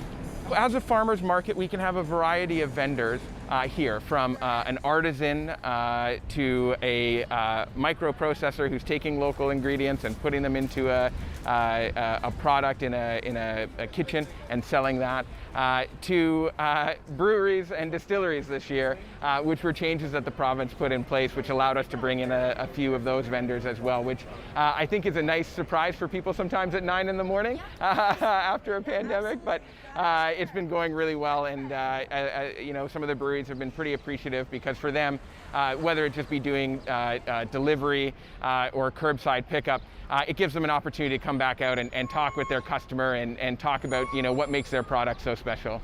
Throughout the market, the health and safety protocols that you're going to see, masks are still required. That is obviously the case, and you'll see a number of signs noting that around the area. We've got a number of hand sanitizer units, I call them droids, throughout the area that you can sort of just grab a pump or a squeeze wherever you go. But what we've also had to do is reduce the number of vendor spaces we have in the market by 50%. This ensures that we can guarantee that our vendors are going to have that distance, that we can, you know, have a little bit better flow around the market. But what we also did was, as I said, we created the York Street Farmers Market, which is just microprocessors and local producers only, and that's on Saturdays. In Parkdale, we launched the Night Market, which is bringing a lot of the same content, but in the evening, and residents are sort of spilling out into the park. So we're looking at what we're doing as trying to support, create, and enhance public space for the residents of the city. It's been great. You know, the community, which is what this market is here for, and then as tourism comes back, obviously we'll welcome all visitors. But the response has been really great. The community's come on out, they're speaking with their wallets and their dollars, which obviously at the end of the day, we want a great experience, but it needs to be a valuable economic opportunity for the vendors who are coming out.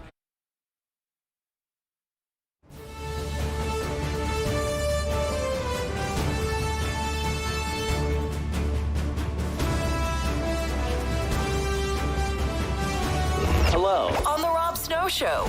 The phone lines are open at 613-750-1310. Now, the Rob Snow Show continues. I received a letter this morning, like an old-fashioned letter in the mail. Mail, that's fun. Like an envelope and a stamp, and my name is on the envelope and everything. Yeah, look at that. I thought, oh, fan mail. And it's from Mr. It's actually, it took a while getting here. Today is the 21st of September. This is dated August 16th, so 5 weeks. To the Rob Snow Show, care of 1310 AM and 101 FM, Ottawa, Ontario. Dear Mr. Snow, please be advised that with all due respect, you are not running a very democratic talk show, especially today. August 16th. You are simply campaigning for the Conservatives. It is wrong because you have a public radio show. I feel very sorry for us, the Canadian people, because most of the hosts of the radio talk shows are suppressing our opinions. You are doing a great disservice to Canadian listeners. Thank you. Sincerely, Mr. and Mrs. McDonald. Well, you can't please all the people all the time, especially Mr. and Mrs. McDonald on the 16th of August. Now, let's get back to suppressing opinions. Dave in Bayshore, you're up next. You're on City News. Dave. Hi, how are you doing this morning, Rob? I'm good, Dave. Thank you. Your take on the election, sir. What do you think of how it all I'm very, very happy shook out? Because the reason why I really pulled for Justin Trudeau was I remember when this pandemic basically started. Yep. Aaron O'Toole used to pressure him about getting the vaccine rolled out. And Justin Trudeau says, I guarantee you, by the fall, every eligible Canadian will have a chance to get a vaccine. And Aaron O'Toole was pressuring him. Well, isn't that the job of the opposition leader? So Justin Trudeau kept to his word, and then he's always said right along he said he was going to do, and then they kept that. Then Aaron O'Toole said, "Okay, so why are we having vaccine delays and vaccine delivery problems?" And he says, "Look at." I'm sorry, we don't have the capability of manufacturing our own vaccines, so it's not my fault that Europe is having delays in sending them over, but he's always kept his word at saying what he's going to do. And the reason why here's another reason why I didn't want to vote for the Conservatives is Aaron O'Toole used to pressure him about the vaccine rollout, and then all of a sudden Aaron O'Toole changed his tune, and now he says, when he's promoting for the Tories, he's now saying every Canadian should have the right to make their own choices. So first he was pressuring him about the rollout, and now Aaron O'Toole was changing his tune, and now he's kissing the other people's butt about making choices. Okay, so you think Aaron O'Toole was all over the map on the vaccine issue, right? Okay. All right. So that's what. So you're happy. You're happy with the outcome, Dave. Yeah, and I'm very happy, and I think you're very happy. Trudeau was doing the best of his ability. All right, Dave. Thank you. Thank you very much for your call, Dave. Dave is a happy Trudeau supporter this morning. Dave in Lowertown. Dave. Hi, Rob. Do you share the enthusiasm of the previous caller, Dave? For the No. No. Okay. I just want to get sort of three sort of quick points across. One, I agree with the earlier caller, Mark, in that, it's kind of a blessing that Trudeau got back in with minority government, because now he's made this bed of heavy debt and election promises, which he can't keep without going into even more heavier debt, and he has to lie in it. The second thing is, if the Conservatives were to have won, it would have been a minority government, obviously, and I think that probably would not have lasted long, as I think the NDP and Liberals would have joined forces in a coalition and negated that after a time. And the third point is that as far as the NDP goes, I think their brand is kind of gone old now, gone a bit stale, because the Liberals, will steal their ideas at every turn.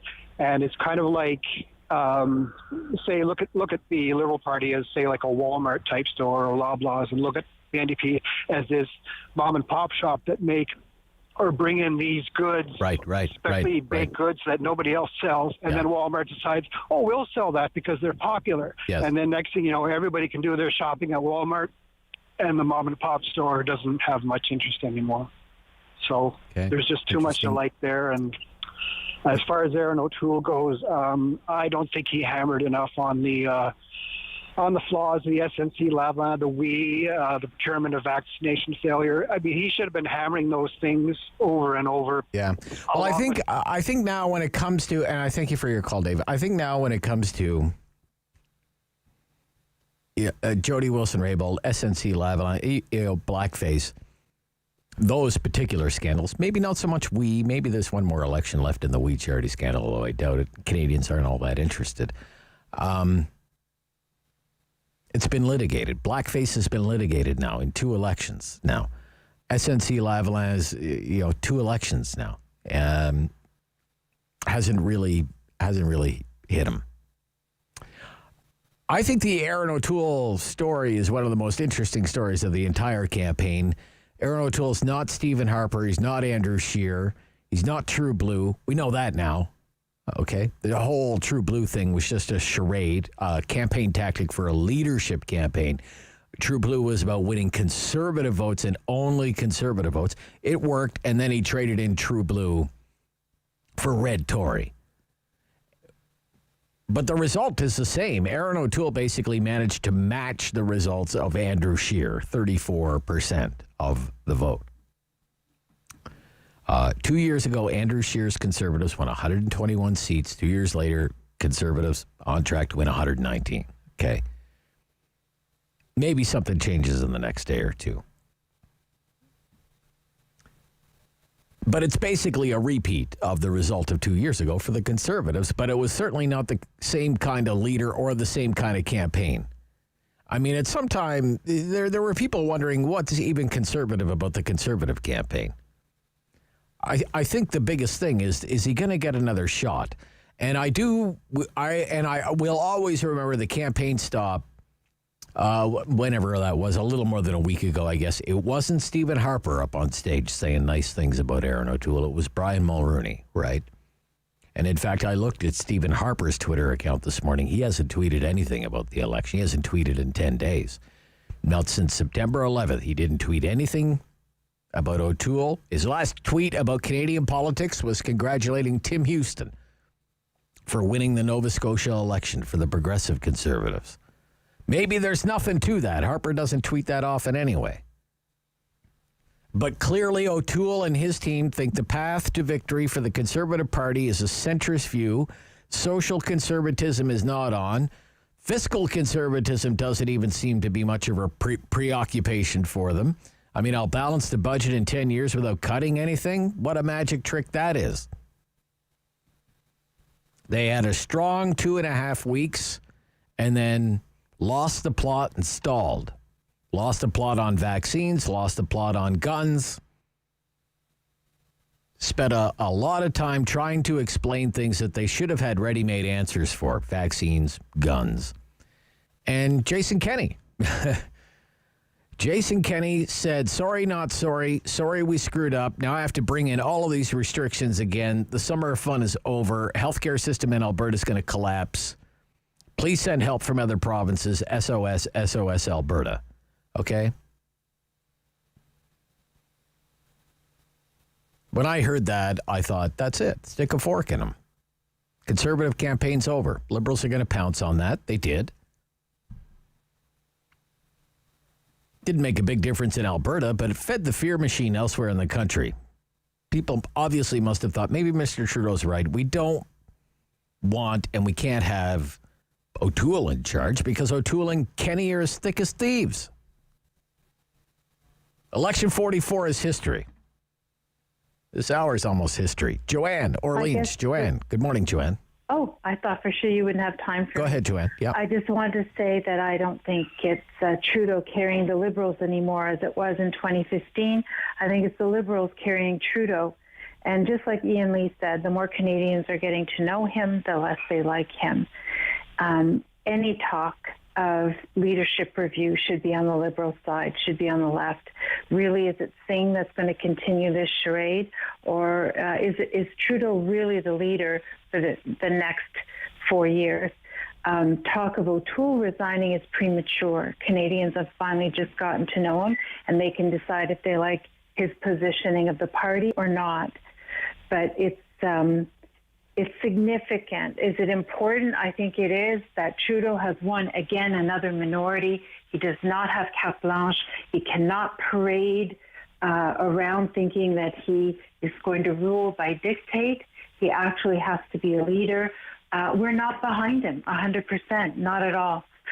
I also think that whatever hesitation seniors had in going to vote, if they had any, I didn't see that, whatever hesitation they had is mitigated by the fact that universities could not have campaign booths, polling stations, because there wasn't enough time. So, both ends of the spectrum were affected by a short campaign and perhaps by fear. I think not enough Canadian voted. That the number is still significantly low. So overall, it's a general representation of the country. Okay. Thank you, Joanne. Great call.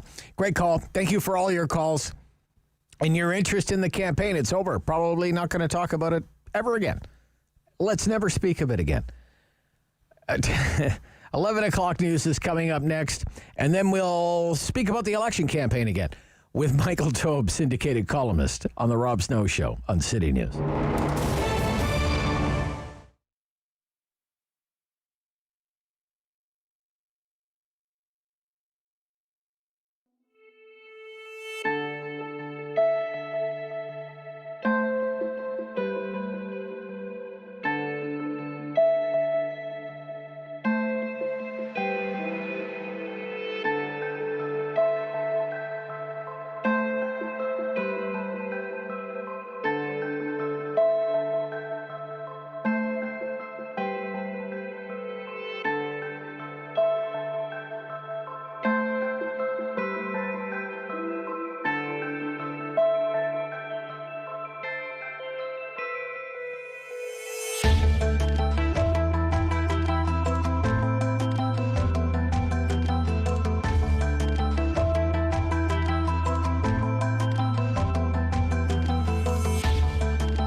local news in Ottawa and the Valley. This is City News, now on 101.1 FM and 1310 AM. It's Tuesday, September 21st. Good morning. I'm Andrew Boyle. Right now in Ottawa and in Smiths Falls, it's 19 degrees, and here's what's making news in Ottawa and the Valley. Justin Trudeau has won a third term as Prime Minister, but not the Liberal majority that he had wanted. Erin O'Toole tops the popular vote in this federal election, but the Conservatives forced again to settle for official opposition. Jagmeet Singh's NDP picked up a couple of more seats, but they remain mired in fourth place behind the Bloc. City News reporter Jamie Pulfer now with the highlights from the election that cost taxpayers more than $600 million and had Canadians waking up to a status quo government. It's basically Groundhog Day on Parliament Hill with a Liberal minority. Again. I hear you when you say that you just want to get back to the things you love, not worry about this pandemic or about an election. Justin Trudeau back in as Prime Minister, but failing to win the 170 seats necessary to form a majority government. No final seat count yet. There are still almost 800,000 special mail-in ballots that have to be counted. Conservative leader Erin O'Toole says he expects Prime Minister Trudeau to call another election in less than 2 years, and the Conservatives need to be ready. More people voted for Canada's Conservatives than any other party, and that's a strength to build on. The Conservatives winning the popular vote again, but only enough seats to remain the official opposition. The Bloc Québécois and NDP are in third and fourth place, each potentially holding the balance of power. Green Party leader Annamie Paul failing to win her seat, but the party did secure its first Ontario seat in Kitchener. No seats for the People's Party of Canada, including for leader Maxime Bernier, but the party did snag just over 5% of the popular vote. I'm Jamie Pulfer. City News time, 11:04. A lengthy meeting of the Board of Health last night in Ottawa dealt with a number of pressing issues, from decriminalizing drugs to mental health support. Chair Keith Egli telling the Rob Snow Show today on City News, the Chief Medical Officer of Health has been directed to make several requests of upper levels of government to deal with issues in that report. The report covers everything from assistance for new mothers, new families as they deal with that, and providing mental health supports for young families and mothers, to a focus on how we view alcohol in our community. And specifically how alcohol is advertised and made available. As for decriminalizing drugs for simple possession, the police chief endorsed that idea as well. The province is reporting 574 new cases of COVID-19 and 8 more deaths in Ontario. Of these new cases, 58 are in Ottawa, 16 in Eastern Ontario. There are 2 more in Leeds, Grenville, Lanark, and no new cases today in Renfrew. Of 23,600 tests that were completed, the positive rate is at 2.4%. UN Secretary General Antonio Guterres opened the UN General Assembly this morning, saying the world has to wake up and deal with the COVID pandemic and the climate crisis. World leaders will take part both in person and on screen and tackle a formidable agenda. I'm Andrew Boyle for News Anytime. Follow up online at ottawa.citynews.ca.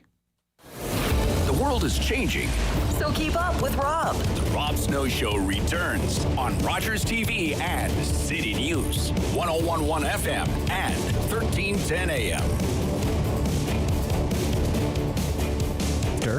The day after the big show, election 44. And a minority victory for the Justin Trudeau Liberal Party. So let's get into it with syndicated columnist for Troy Media, Loonie Politics, National Post, former speechwriter for Stephen Harper. Michael Taube is back on City News. Good morning, Michael. Hey, Rob. How are you? I'm good. How are you? Oh, doing well. A little sleep deprived today, Michael? Pardon me? A little sleep deprived today? Of course. Well, Yeah. What else is new? I always am. Election night, I think many people in the industry are. It's understood. Yeah, good. So, generally speaking, what'd you think of it all? Well, we ended up with a near carbon copy of 2019 is basically what happened. Like just a few minor adjustments and switches. You know, the Liberals are currently, while mail-in ballots is still being counted, a little tiny bit up, about 3 seats. The Conservatives may end up with roughly the same tally, 119 that they had before. The NDP and the Bloc Québécois may go up a seat or two. Greens are down. The PPC and Max Bernier, although they certainly had a good performance in 2021 compared to 2019, and huge growth in terms of opinion support or polling support, ended up shut out with no seats and did not play spoiler in as many ridings as they had hoped to. So basically what we're looking at is just sort of a carbon copy of Justin Trudeau still in power with his woke agenda, and things will continue as they are. The only difference is he spent a reported $610 million, according to Elections Canada, to try to get his majority government from the minority situation. And in the end, ultimately, not only did he fail, the chances are very likely that we'll be back to the polls, at sometimes in the traditional amount of 12 to 18 months, which I don't think should please Canadians at all and should frustrate them even more. So one of the questions I wanted to ask you this morning is, when do you think we will do this all over again? And you do think it could be 18 to 24 months? Oh, less, 12 to 18. I'd say it's not going to go 12 to 18 months. It's not going to go 2 years again, no, because I think, firstly, we have to sort of see what happens with the political leaders, whether any of them are brought down. I think that, for example, Enemy Paul in the Green Party is the most susceptible to be falling right now. She finished in 4th place in her riding, where she had spent the most emphasis. And, we don't have to go into the whole thing. We know that the Green Party's had an enormous amount of internal strife. Yeah. But I think after that performance, she'll be lucky if she hangs on. Jagmeet Singh has really not moved his party all that much, and the needle hasn't moved all that much. And it's unsurprising. He spends more time making TikTok videos than he does about making realistic policy. But again, not terribly shocking, but it would be interesting to see what the NDP does, because I think they want to start to grow their party back to the levels of, if not the late Jack Layton, but somewhere where Tom Mulcair held it. Yeah. So he could be in jeopardy. And then the keys are O'Toole and Trudeau. O'Toole, definitely the knives are out to some extent, but that's what unfortunately happens in my political breed whenever we have a disappointing election result. In the end, ultimately, if you believe in the tradition of 2 kicks in the can, or basically 2 attempts to win a key or a ticket to 24 Sussex Drive, Erin O'Toole should be given a second chance overall. I mean, he certainly grew the party in certain ways, had some good results in Atlantic Canada. Yeah. Didn't have any sort of a breakthrough that the party had hoped for in Ontario, which is a bit frustrating. But I think there's enough there to play with. The only thing is he may have to rejig the political compass of the party and fix things up a touch to sort of try to move it a little bit more to the right of center position and still maintain some of the gains that he acquired in 2021. And for Justin Trudeau, I mean, the interesting thing is a lot of Liberals will be frustrated that so much money and so much time and effort was spent to accomplish absolutely nothing. But the end result is, do they actually move to someone else, like a Chrystia Freeland, a Mark Carney, or someone of that nature? Right. Or do they just stick with him for a while longer? Well, what do you think is going to happen? What do you think is going to happen? I think it's a bit too early to tell. My suspicion is that they'll stay with him for the time being. There's no reason to bring him down, even as silly as this election was, and I think as silly as most Canadians felt it was from the very start. Clearly, Canada was content to just maintain the status quo by and large. For that reason, I don't think the Liberal knives in the Liberal Party will be out that quickly. But as time goes along, who knows? I mean, they may sort of sense that a prime minister who has now lost the popular vote in 2 consecutive general elections, which is something, he is now possibly going to be a prime minister with only 32% support of the country, give or take, which means 68% was opposed to him. He's not popular. You know, the whole shine that he had back in 2015 is completely gone. So in time, the Liberals may choose to do something different. We'll see. But Chrystia Freeland, you know, the so-called minister of everything, the de facto prime minister of this country, so to speak, she's in a very good position to replace him down the road. Okay. What were some, some interesting races for you? It's a great big country out there. Lots of 338 races to watch, really. What were you focused on? What were some of the ridings that you were particularly interested in? Well, although it was interesting that, a few cabinet ministers fell and whatnot, a lot of incumbents stayed put, which was kind of fascinating. But I guess, some of the interesting ones were, Mariam Monsef being defeated in Peterborough certainly qualifies as one. The Conservative candidate, Michelle Ferreri, was able to knock her off. And so I guess she and her buddies in the Taliban can be good friends and neighbors. Yeah, she really wished, I'm sure she wishes now she had a do-over on that committee appearance where she said to the Taliban, my brothers, brothers, that did her in, right? So I think so. I think so. She would have had a struggle anyway, but it definitely did her in. And look, she had made a lot of mistakes and fallacies during her time there. And while Liberals were trying to protect her, especially on some of the election telecasting, she was an important member of the cabinet. Not that I'm aware of, not that most people are aware of, but it doesn't mean her political career is over, but she obviously has hit a very big stumbling block. That's one. An interesting one as well to point out is that Kevin Wong, who was the candidate out in Spadina, Fort York, got into a whole rigmarole with sexual assault case in 2019 that had been dropped that he didn't discuss with the party. The military's investigating him. He won that seat as of right now. Crazy. And will sit as an independent. I think that's kind of frustrating for not only Ontario, but for Toronto to, yes, we know that certain people in the advance poll probably put out their vote for the Liberal candidate, or he was that at that time. It's astonishing on election day he wasn't defeated. Another interesting one, I guess, as well, is that Melissa Lantzman, who I've known for many years, won her seat in Thornhill, replacing Peter Kent out there. Good for her. Good for her. Yeah, and she's been on my show many, many times as a pundit, and was big into the Ford victory in Ontario, of course, and she's really a new brand of conservative. I mean, young, bright, smart, and gay. It's just wow. Young woman. She's Jewish. She's a lesbian. I mean, there are some, and none of those things are bad. Those are all interesting checks to have. These are positives, not negatives when you bring it up.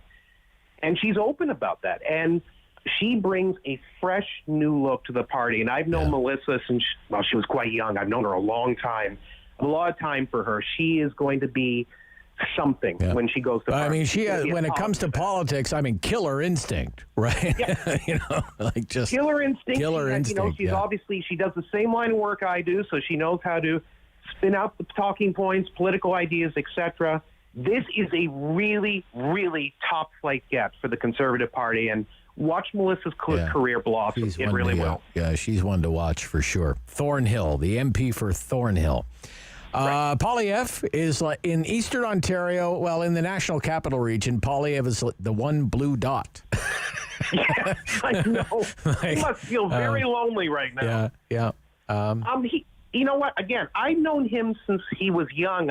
In fact, when I used to be with Mark Sutcliffe, I told him directly, I've known Pierre since he was in Jason Kenney's office, federally, not provincially. So I've known him since he was very, very young, and he was a Fraser Institute intern and a whole bunch of things.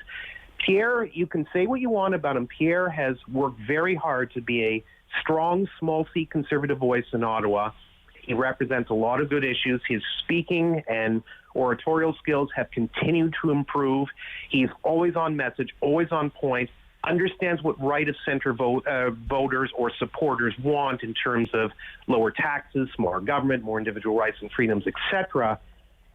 It's interesting because, very briefly, he had considered running the last time out, but chose not to ultimately in the 2020 race that Aaron O'Toole won.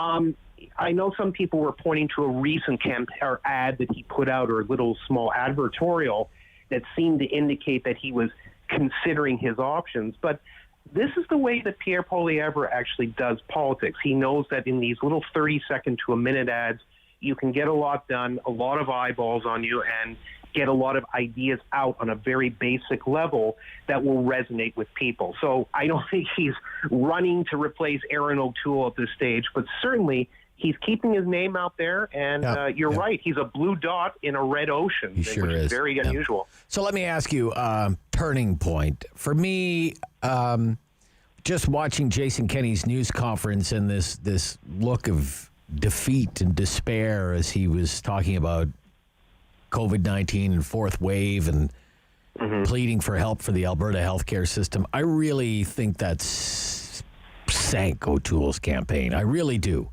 There's nothing O'Toole can do about it, but it's just one of those kind of things that the campaign can't control. But it's the worst possible timing. What do you think about Jason Kenney's handling of COVID and the apology and what impact that may have had in the final, say, week or so of the? I understand your perspective, and I get it. And certainly it was not helpful. I don't deny that. I mean, anything that's negative, even if it's from a provincial party, does not benefit the federal outfit. We know that. It's kind of a mixed bag. I would say that certainly in Alberta itself, the Conservatives did well enough. Like any concerns that I and others had about Jason Kenney's poor polling numbers, demographic shifts, and all that, that didn't come to fruition. So from an Alberta perspective, the Conservatives did as well as they had hoped to. They lost an extra seat, which was unfortunate, but by and large, they did mostly what they assumed they would in Alberta. And from a national perspective, I agree with you that it was not a great thing to have happen, and it obviously doesn't benefit us to have a Conservative name and a Conservative premier who is struggling. That is not good for the federal Conservative leader. I don't know if it necessarily sank the campaign. I just don't think, unfortunately, Rob, that there was really any issue that people could sink their teeth into this election. The biggest issue was people were frustrated about going to the polls during COVID-19, and even then, they ultimately just shrugged their shoulders and voted the status quo again. I don't think anything necessarily sank him. Some people are suggesting, guns sank him, mandatory vaccines for his candidates sank him. I don't think any of that really worked to his disadvantage. I think the real problem is that the Liberal government and Liberal voters are now heavily outweighing a lot of Canadians. Like basically there's all these sorts of disparate types of political voters, but the tradition of Liberal voting or left-leaning voting in Canada is now getting much stronger to the point that the Conservatives can't seem to position themselves either right of center or to the center to successfully break through in an election. And that's only 10 years after Stephen Harper's been out, 6 years since Stephen Harper's been out of office. So that to me is the biggest problem. Conservatives need to find ways to resonate their message and their voice, which a large swath of voters that right now just doesn't exist. And that means that they're going to have to go back and rejig their platform yet again. Okay. We'll talk next week, and we'll talk about the next election in about a year. How about that, Michael? Okay. Well, I hope we get to speak more often than that, but okay. Right. Thank you, Michael Taube, syndicated columnist and speechwriter. This is the Rob Snow Show on City News.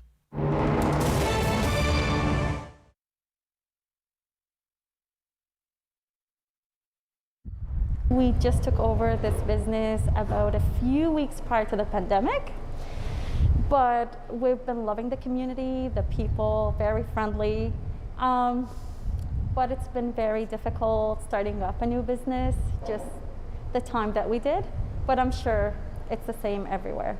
We did take a broken business, which doesn't help us, but we thought we believe in what we do.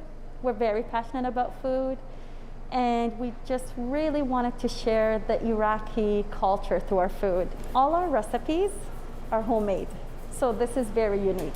Usually you hear restaurants, shops, it's all frozen food or prepared food, so nothing here is prepared, everything is homemade. We get our meat and produce from a local farm. So supporting local is the way to go. We are supporting all the way. And our meat are actually marinated the day of, so it's as fresh as can be. Quality ingredients and everything is made from scratch. I get a lot of people when they come in, they say it tastes like Middle Eastern, like back home. So for you to have been to Iraq and have the food there, you can really compare and see the similarity. We do like to focus on healthy. So our recipes, not only the homemade, again, everything is from scratch, but we have from combos and to small sandwiches. Our one of our favorites and very popular is the chicken salad and the beef salad. So now you're getting all the protein and all these amazing ingredients that we all need. During this time, I find a lot of people are sitting at home and not enough movement. So to come here and get something healthy other than go elsewhere and just put, what's not so good for our bodies, makes a huge difference. So we have shawarma sandwiches, combos. I mean, if you're looking for a meal to feed your family, I would highly recommend the family platter. It comes literally with everything, with potatoes, with rice, with chicken, with beef, and we don't charge extra for mix. I know a lot of places do. Here we just add everything to your platter. And lots of healthy choices for sure. We're very passionate about food, and for our small family business, it's been good. Like I said, it's a little struggle, but we are not a chained restaurant.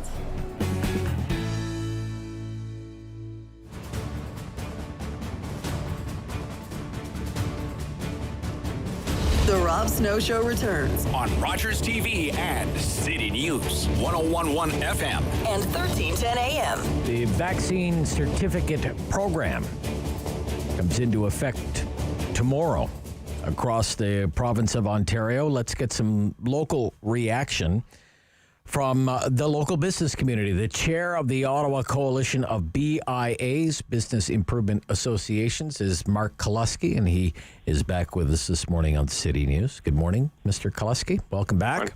Good morning. Good morning. So with this coming into effect tomorrow, what sort of feedback are you getting from your members?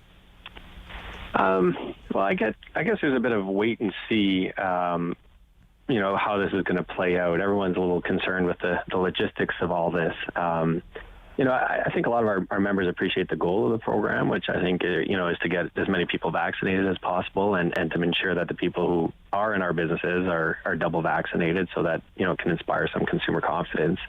But there's also a feeling that this is, yet another thing that's downloaded onto businesses, with no financial support behind it. So the major concerns would be what then?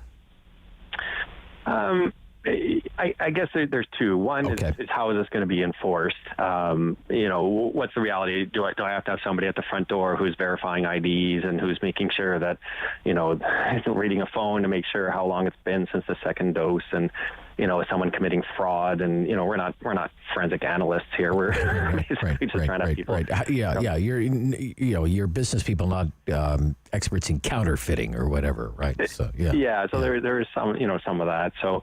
I guess that's the main concern is how is it all going to play out logistically, and how are we going to afford it if you're a big restaurant and you have to have somebody full time there? Is it going to slow people down?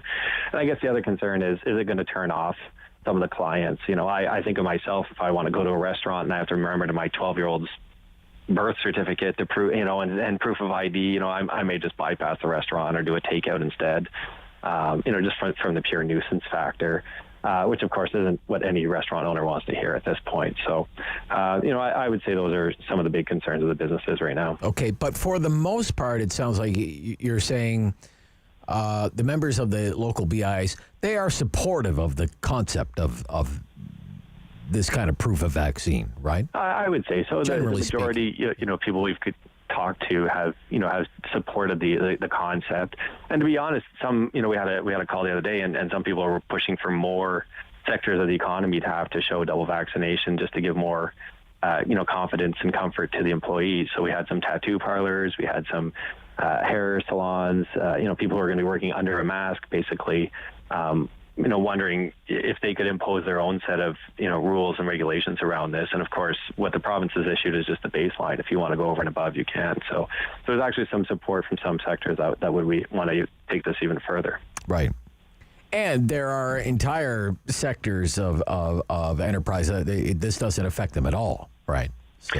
That's right. So, retail sector, it doesn't. And, you hear this all the time. How can you have 1,000 people in Costco, but I can't, and it all comes down to, what the government has prioritized as essential services or needs and, and what's considered not essential in that regard.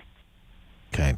I want to ask you, what's it like right now? What are local business conditions? I guess it all depends on what kind of business you're in, but generally speaking, how are our local businesses doing right now? Well, they still continue to struggle. That'll go on for a long time. There's definitely a sense that we're not out of this, and the recovery is going to be long. This talk of Delta and the fourth resurgence of the disease is not helping. And then, businesses are also wondering, what's the end clause on this? Even the vaccine certificate program. How long is this going to go on? Does this go on to the end of the year? Does this go on in perpetuity? How much do I invest in infrastructure for this? When it becomes the online, the smartphone-enabled app. There's a lot of uncertainty out there. There's also a feeling that the province would announce, in conjunction with the vaccine certificate, to get rid of the capacity restrictions, and that didn't happen at the same time. So that's left a lot of restaurants struggling, some gyms, and then I'm sure if you talk to our friends at the Senators and the 67s, they're probably pretty upset about that too. So yes. A lot of uncertainty out there, and a lot of kind of the thought that this would all be wrapping up by now, and it certainly feels far from that. Okay, Mr. Kaluski, thank you for your time. It's always a pleasure to have you on the show. My pleasure. Anytime. Yeah, thanks again. Mark Kaluski is the chair of the Ottawa Coalition of BIAs. Tim Powers is the chair of Summa Strategies. He'll join us next after the news on City News.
One for local news in Ottawa and the Valley. This is City News, now on 101.1 FM and 1310 AM. This is Tuesday, the 21st of September. Good morning. I'm Jason White. Right now in Ottawa, mostly cloudy, 21 degrees, 19 in Smiths Falls. Here's what's making news this hour. A body has been found in Smiths Falls. Police say the human remains were found in a wooded area on William Street West. The remains found yesterday afternoon around 4:30 by a passing cyclist. Expect a heavy police presence in the area as investigators search for and gather evidence. No change to the Ottawa Valley electoral map after yesterday's federal election. Rural Conservative MPs were all returned. Ottawa and Gatineau ridings that were Liberal red remain Liberal the morning after. The seat counts in the House of Commons nearly identical to those before the vote. But the final federal election results are still a ways off. Elections Canada says some 800,000 mail-in ballots still need to be counted, and that count begins today. The federal election means a vacancy on Ottawa City Council after Canada North's Jenna Sudds was elected the MP for Canada Carleton. The chair of Ottawa's Board of Health, Councillor Keith Egli, tells the Rob Snow Show he thinks a replacement councillor should be appointed rather than holding a by-election because the next regular municipal vote is only about 12 months from now. City News Time 11:32. I'm Jason White. For news anytime, follow up online at ottawa.citynews.ca. He's a pillar of community opinion. The Rob Snow Show returns on Rogers TV and City News. 101.1 FM and 1310 AM. Let's get back into our discussion about Election 44. Tim Powers is here from Summa Strategies. Good morning. Good morning. Hey, listen. I'm listening. Skill testing question for you. Uh-oh. What do you get for $600 million? You answer nothing new. nothing new. Meet the new Parliament, same as the old Parliament, Tim. The doppelganger Parliament. Yeah, it just looks exactly the same. Yep. So, what are your impressions of how it all turned out, Tim? What do you think of it at the end of it all? Look, I do think there's a mood in the Canadian public that suggests they do like minority parliaments. You'll remember this because when we started to get to know each other and working together. Remember, Mr. Chrétien won the Parliament in 2000, his election where he beat Stockwell Day. That was one of only 3 majority governments in the last 21 years. The other 5 governments have been minorities. So I think there's something to that. The social scientists, the political scientists can figure that out. But I think the public, as was evidenced last night, are not overly particularly enthused about one party enough to give them a majority. And it's tougher in Canada, I think, to get majorities because of regionalism as well, not just historical context. So here we are again, $600 million later with the spitting image, effectively, of what was before we went to the polls 6 weeks ago. Right. Now, I mentioned that here in Ottawa, Pierre Poilievre is the little blue dot in this big sea of red. Now, and I know you were doing some radio, right, yeah, for the election on VOCM in St. John's, Newfoundland. Great talk radio station, St. John's, Newfoundland. Maybe sometime they'll have me back. But I will, buddy. I will. There's a little blue dot in Newfoundland this morning, as I understand it. Is that right? A Conservative won a seat in Newfoundland. Yeah, a real surprise. They hadn't won one since 2011 when Stephen Harper got his majority, and that was Peter Panashway. You'll recall, became a minister. He didn't last more than 2 years. This is in the middle of Newfoundland. It'll be familiar to you, in the Gander Grand Falls area, so central Newfoundland. The MP who had been there had won 7 elections in a row. Scott Sims, right? The Conservatives hadn't held that seat since prior to there being a Conservative Party. The last Conservative person to have it was a member of the PC Party, and he won the seat in the by-election in the early 2000s. Wow. It pays to be the owner of Smitty's Family Restaurant. Not just one, too, Robbie. Cliff had 3 of them, so there you go. I don't know if people even know Smitty's Family Restaurant in Ottawa, but it's like Denny's or something like that. It's really good. It is, exactly. Yeah. They're very popular. Very popular, very popular. Clifford Small. Yeah. And it's funny enough, I interviewed him in the summer when I was doing the replacement hosting, and I wasn't buying what he was selling because I didn't think he was going to beat the incumbent, Scott Sims, but as you have done, I ate my hat this morning and said, well, Cliff Small, you were right. Yeah. You did pull it off. There you go. Some hard work. But that's an upset, right? That's an upset. Of all the seats the Conservatives were looking at winning in Newfoundland, that was one I never heard of before. And maybe Cliff Small was lucky that the national campaign left him alone and he went about his own business down there. And was able to, at least it appears he is one. He's not been officially declared, but I don't think there's going to be a whole whack of mail-in ballots there. I heard the newscast saying 800,000. They won't all be for Gander Grand Falls. So we'll see how that works out. Interesting. Okay. So we're going to listen to a little bit of the concession speech from Aaron O'Toole from last night, the Conservative leader. Give me one more chance, he said. Let's go. I challenge the Prime Minister to put the unity of this country and the well-being of its people first. And I told him, if he thinks he can threaten Canadians with another election in 18 months, the Conservative Party will be ready.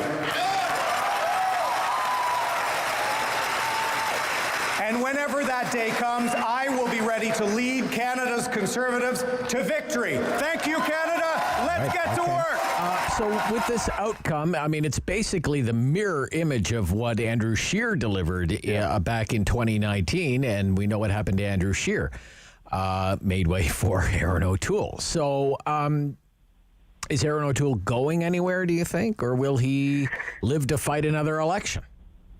He could live to fight another election. I think he's got a slightly better chance than Mr. Scheer. First of all, you'll remember Mr. Scheer himself, I think Conservatives would argue, caused personal embarrassment to the party in 2019. You remember the controversy around his resume padding, saying he was an insurance broker, and he wasn't, and the issue around his citizenship. None of that happened with Mr. O'Toole. Right. Mr. O'Toole, to be fair to him, also was expected to get blown out of the water when this election campaign started, and held it together pretty much until the end. Look, there were a couple of key errors, I think. The one was the not properly handling the whole issue of what was going to be a banned assault weapon and what wasn't, and letting that story continue. The Liberals ate away at him on that, and also issues around vaccination and probably in the end not being clear about what Conservative candidates were vaccinated and not. Those are fixable things,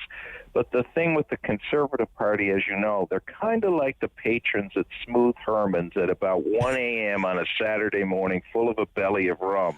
If you look at them the wrong way, they're going to rip your head off. So Conservatives think that Justin Trudeau is a bit of a political weakling. Why they think that still, I don't know. And they think every time a leader goes up against him, he should win. So there are going to be some Conservatives, and we've already started to see this, who are going to say to Aaron O'Toole, you should have won. Yeah. You need to step down. He's going to have to fight back on that. I don't know if he can win it or not, but he's already obviously started to throw some punches.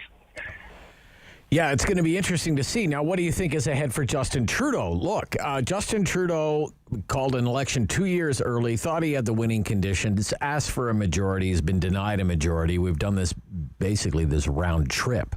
Okay, 32% in the polls is not like a ringing endorsement. It's the worst endorsement for the winner in Canadian history is one way to look at it. Liberals are not immune to infighting, Tim. They do it pretty well. They do it as well as anybody else, right? 1 o'clock in the morning, too. Yeah. So, and their names, Freeland, Carney, keep coming up, right? Potential leaders of the future of the Liberal Party.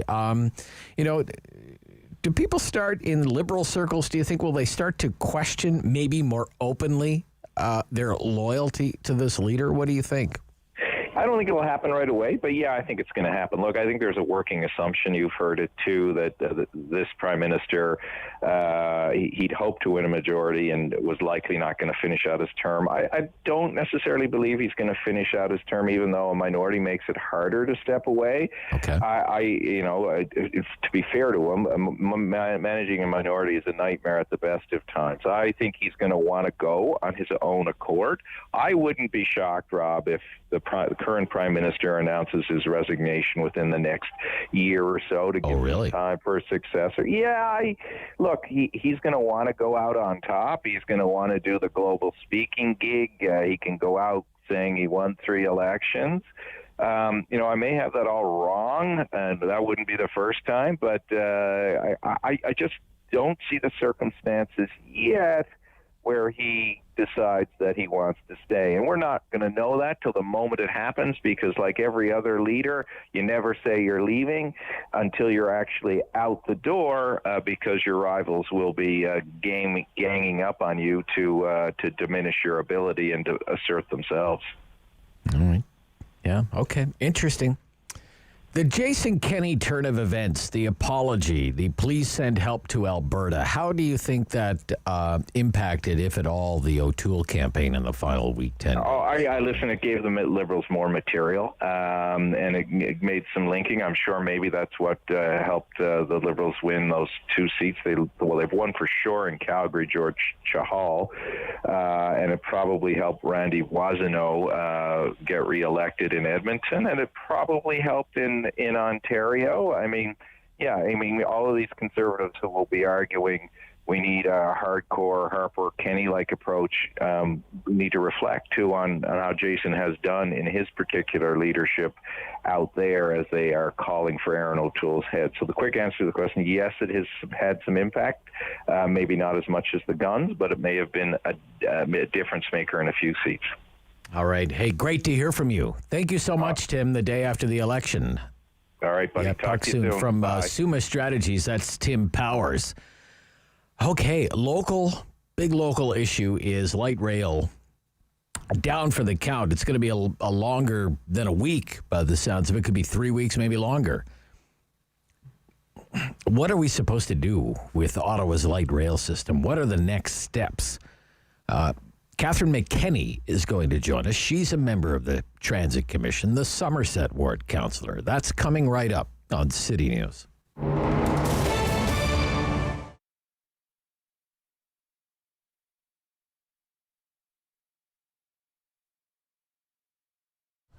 The food cupboard started about 25 years ago. Again, it was a very small operation in the basement of a church. And we have been expanding to the point where we needed to have a new facility. So in discussion with the city of Ottawa and Jan Harder, the local representative here, we came to this location, which is about 2,000 square feet, located in the Walter Baker Centre. We've been here for about 2 years, and it is much better. It gives us a much broader opportunity to serve our clients better.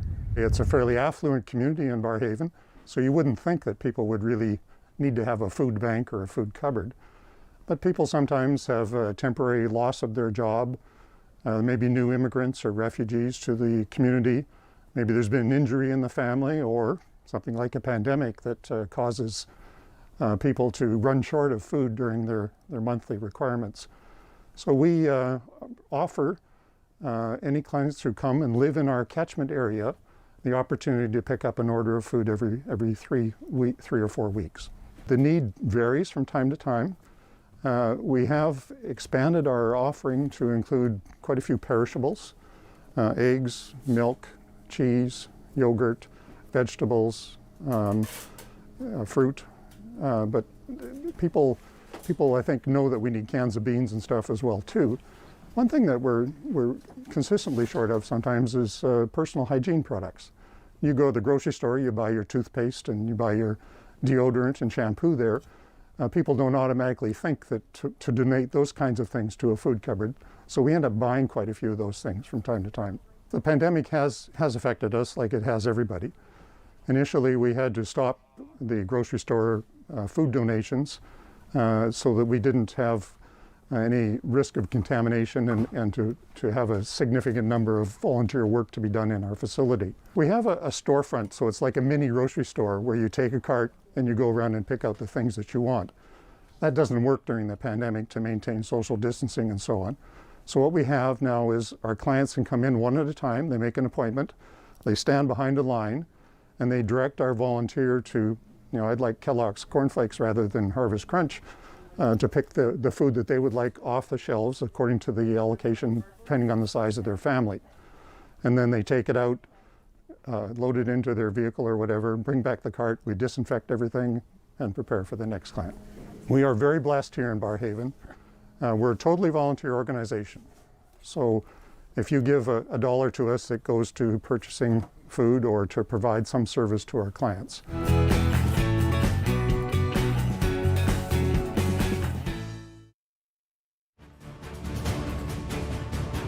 Ottawa icon. The Rob Snow Show returns on Rogers TV and City News. 101.1 FM and 1310 AM. Down for the count. That's Ottawa's light rail system. Catherine McKenney, City Councillor, Somerset Ward Transit Commissioner, on City News this morning. Good morning, Councillor. Hi, good morning, Rob. It's nice to hear from you. I wish it's very frustrating, isn't it? All of these constant problems with our light rail system. I thought I had really high hopes that a lot of this stuff had been fixed, but you fix one thing and a new problem pops up. How satisfied are you following the conclusion of yesterday's Transit Commission meeting that you with the information that you have so far? How satisfied are you with the level of information that you have? I'm completely dissatisfied, as are hundreds of people, thousands of people probably across the city. It actually doesn't really matter whether I'm satisfied with the information I got yesterday. It's the people who paid for this, the taxpayers who paid for this. So we have sunk in 2 years over $6 billion in a light rail system, and we don't have one functioning train in this city. People are fed up. I'm hearing from people every single day. Our entire transit system is in crisis today. We've got kids can't get to school. I'm hearing from parents whose kids can't get to school on time, taking over an hour and a half. People not being able to get to work. And for what? And all what we asked for yesterday was, a task force that would look into, the original contract. How did we get here? What were those decision points to get us to where we are today? And another one that says, what is the plan forward? How do we move forward? Because quite frankly, what we're doing now and what we've done for the past 2 years is not working. And I'm worried that we walked away from a transit commission yesterday with the majority of commissioners, agreeing with each other and the chair that we don't need to look into the real guts of this operation. Okay, and what do you mean by that? Real guts of this operation? What do you mean by that? So, at some point, and I get it, when things first start to go wrong, you don't want to look backwards. You want to look forward. You want to fix the problems. But as you can see, the problems aren't being fixed. They're actually getting worse. The frequency of the issues on the train and derailments, too, in just under 6 weeks, is exceptionally serious. So we do have to look back. We have to look back at that 2012 bid, and we have to have a full assessment of it against the entire system to date. What were the key decision points that led us to where we are today so that we can understand what went wrong? Is it the cheapest track you could possibly have? Perhaps it is. We don't know that today. Will it ever work? Will that track that was put down ever work? Are the trains, can they function in our climate? We are the first city in North America that have these trains. We are the guinea pigs, if you will, and they're not working. They are not functioning the way that they should. And people deserve, the residents of this city, taxpayers, transit riders, deserve those answers. I'm seeing these pictures from passengers of OC Transpo who now can't take the train. They've been forced onto buses, and there are great concerns about the safety of the buses from a COVID standpoint for the ability to distance and these sorts of things. What can be done about that? What feasibly can be done about that, in your opinion? Well, I mean, we can put more R1 service out there. The difference between, obviously, a bus coming frequently and a train is that there just is much more capacity on the train. So I actually take the train often. Myself, my family, we live, near Pimsey Station, so we take it downtown. Right now, the capacity really is quite low on trains, so there's always plenty of room to distance yourself. But on buses, unless you are putting articulated buses or double deckers, and they're coming frequently, we're going to have serious capacity issues, and we see it. People are crammed in onto a bus. It's a small space. We know that we're in a fourth wave of this pandemic. And again, the people on the bus today are either students trying to get to school, or mostly frontline workers, who are working at lower paid jobs that have no other option. And really, we should be embarrassed of ourselves as a city. But do we have the capacity to add more buses? That's a good question. I think that we have the capacity to ensure that we have the buses we need for R1. However, I'm also hearing from people who say now that the transfers are very difficult. Their buses aren't showing up on time for them to transfer the way they normally would when they got off the train, whether it's at Rideau Centre, Lees, Herdman, etc. So, my question to OC Transpo this morning was, what are we doing about those transfers? Where, we can't pull from one service for another. It's unfair. If people have to transfer buses, those buses have to be there for them. Right. What should be the next steps, in your opinion? What should happen now? Well, there was some discussion yesterday about demanding that Alstom get, everybody, down to Ottawa and all hands on board, if you will, to fix this system. I don't believe that that's going to happen. If it were, it would have happened a year and a half ago. I really do believe that, we had asked, to have this contract pulled. I think at the very least, we have to ensure that we've got people who we are managing as a city, not RTM. RTM, obviously, either is incompetent or incapable or just doesn't care to ensure that what's going out there is safe. But we're not managing Alstom. It's RTM that's managing Alstom. The best we can do today is look over their shoulder. So somehow we have to ensure that we have people who are working for the city, who are responsible to us, who are answerable to us, doing those inspections and ensuring that they're getting done. So it's pulling away from the P3 model again we'll always need outside expertise. But if we're not managing this project, if we're not there watching what's going on and demanding to know how these inspections are being done, what are the outcomes of the inspections, do we even have the right expertise? We're sending out trains that are not safe. So presumably we don't have the right expertise here. We need to take over the management of this maintenance. Bring it in-house, right? Bring it in-house. At this point, it would be a hybrid, but yes, absolutely, we have to bring it in-house. Okay, what would need to be known before that would become a possibility? There would need to be a study of that of some sort, right? Or you would have to look at a staff report or something like that before you could make that decision, though, right?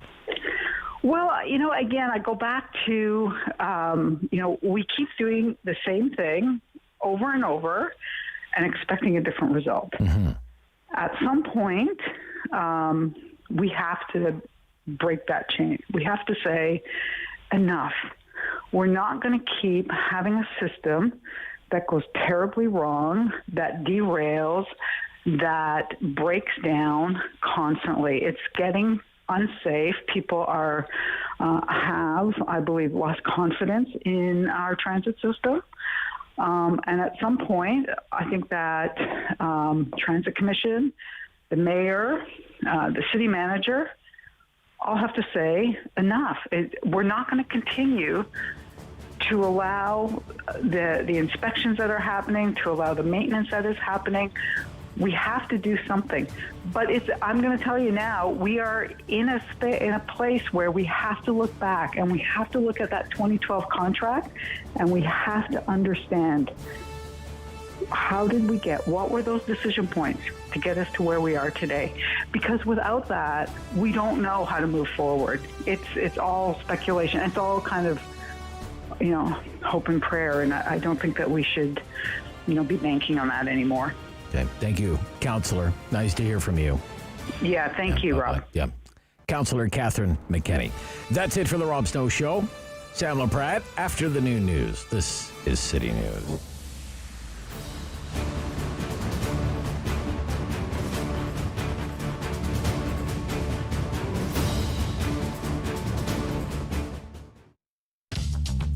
This program is brought to you by Ignite TV. Now you're in command. Visit Rogers.com for more details.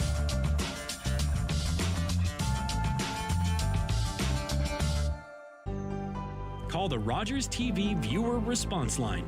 Email us or connect with us on social media.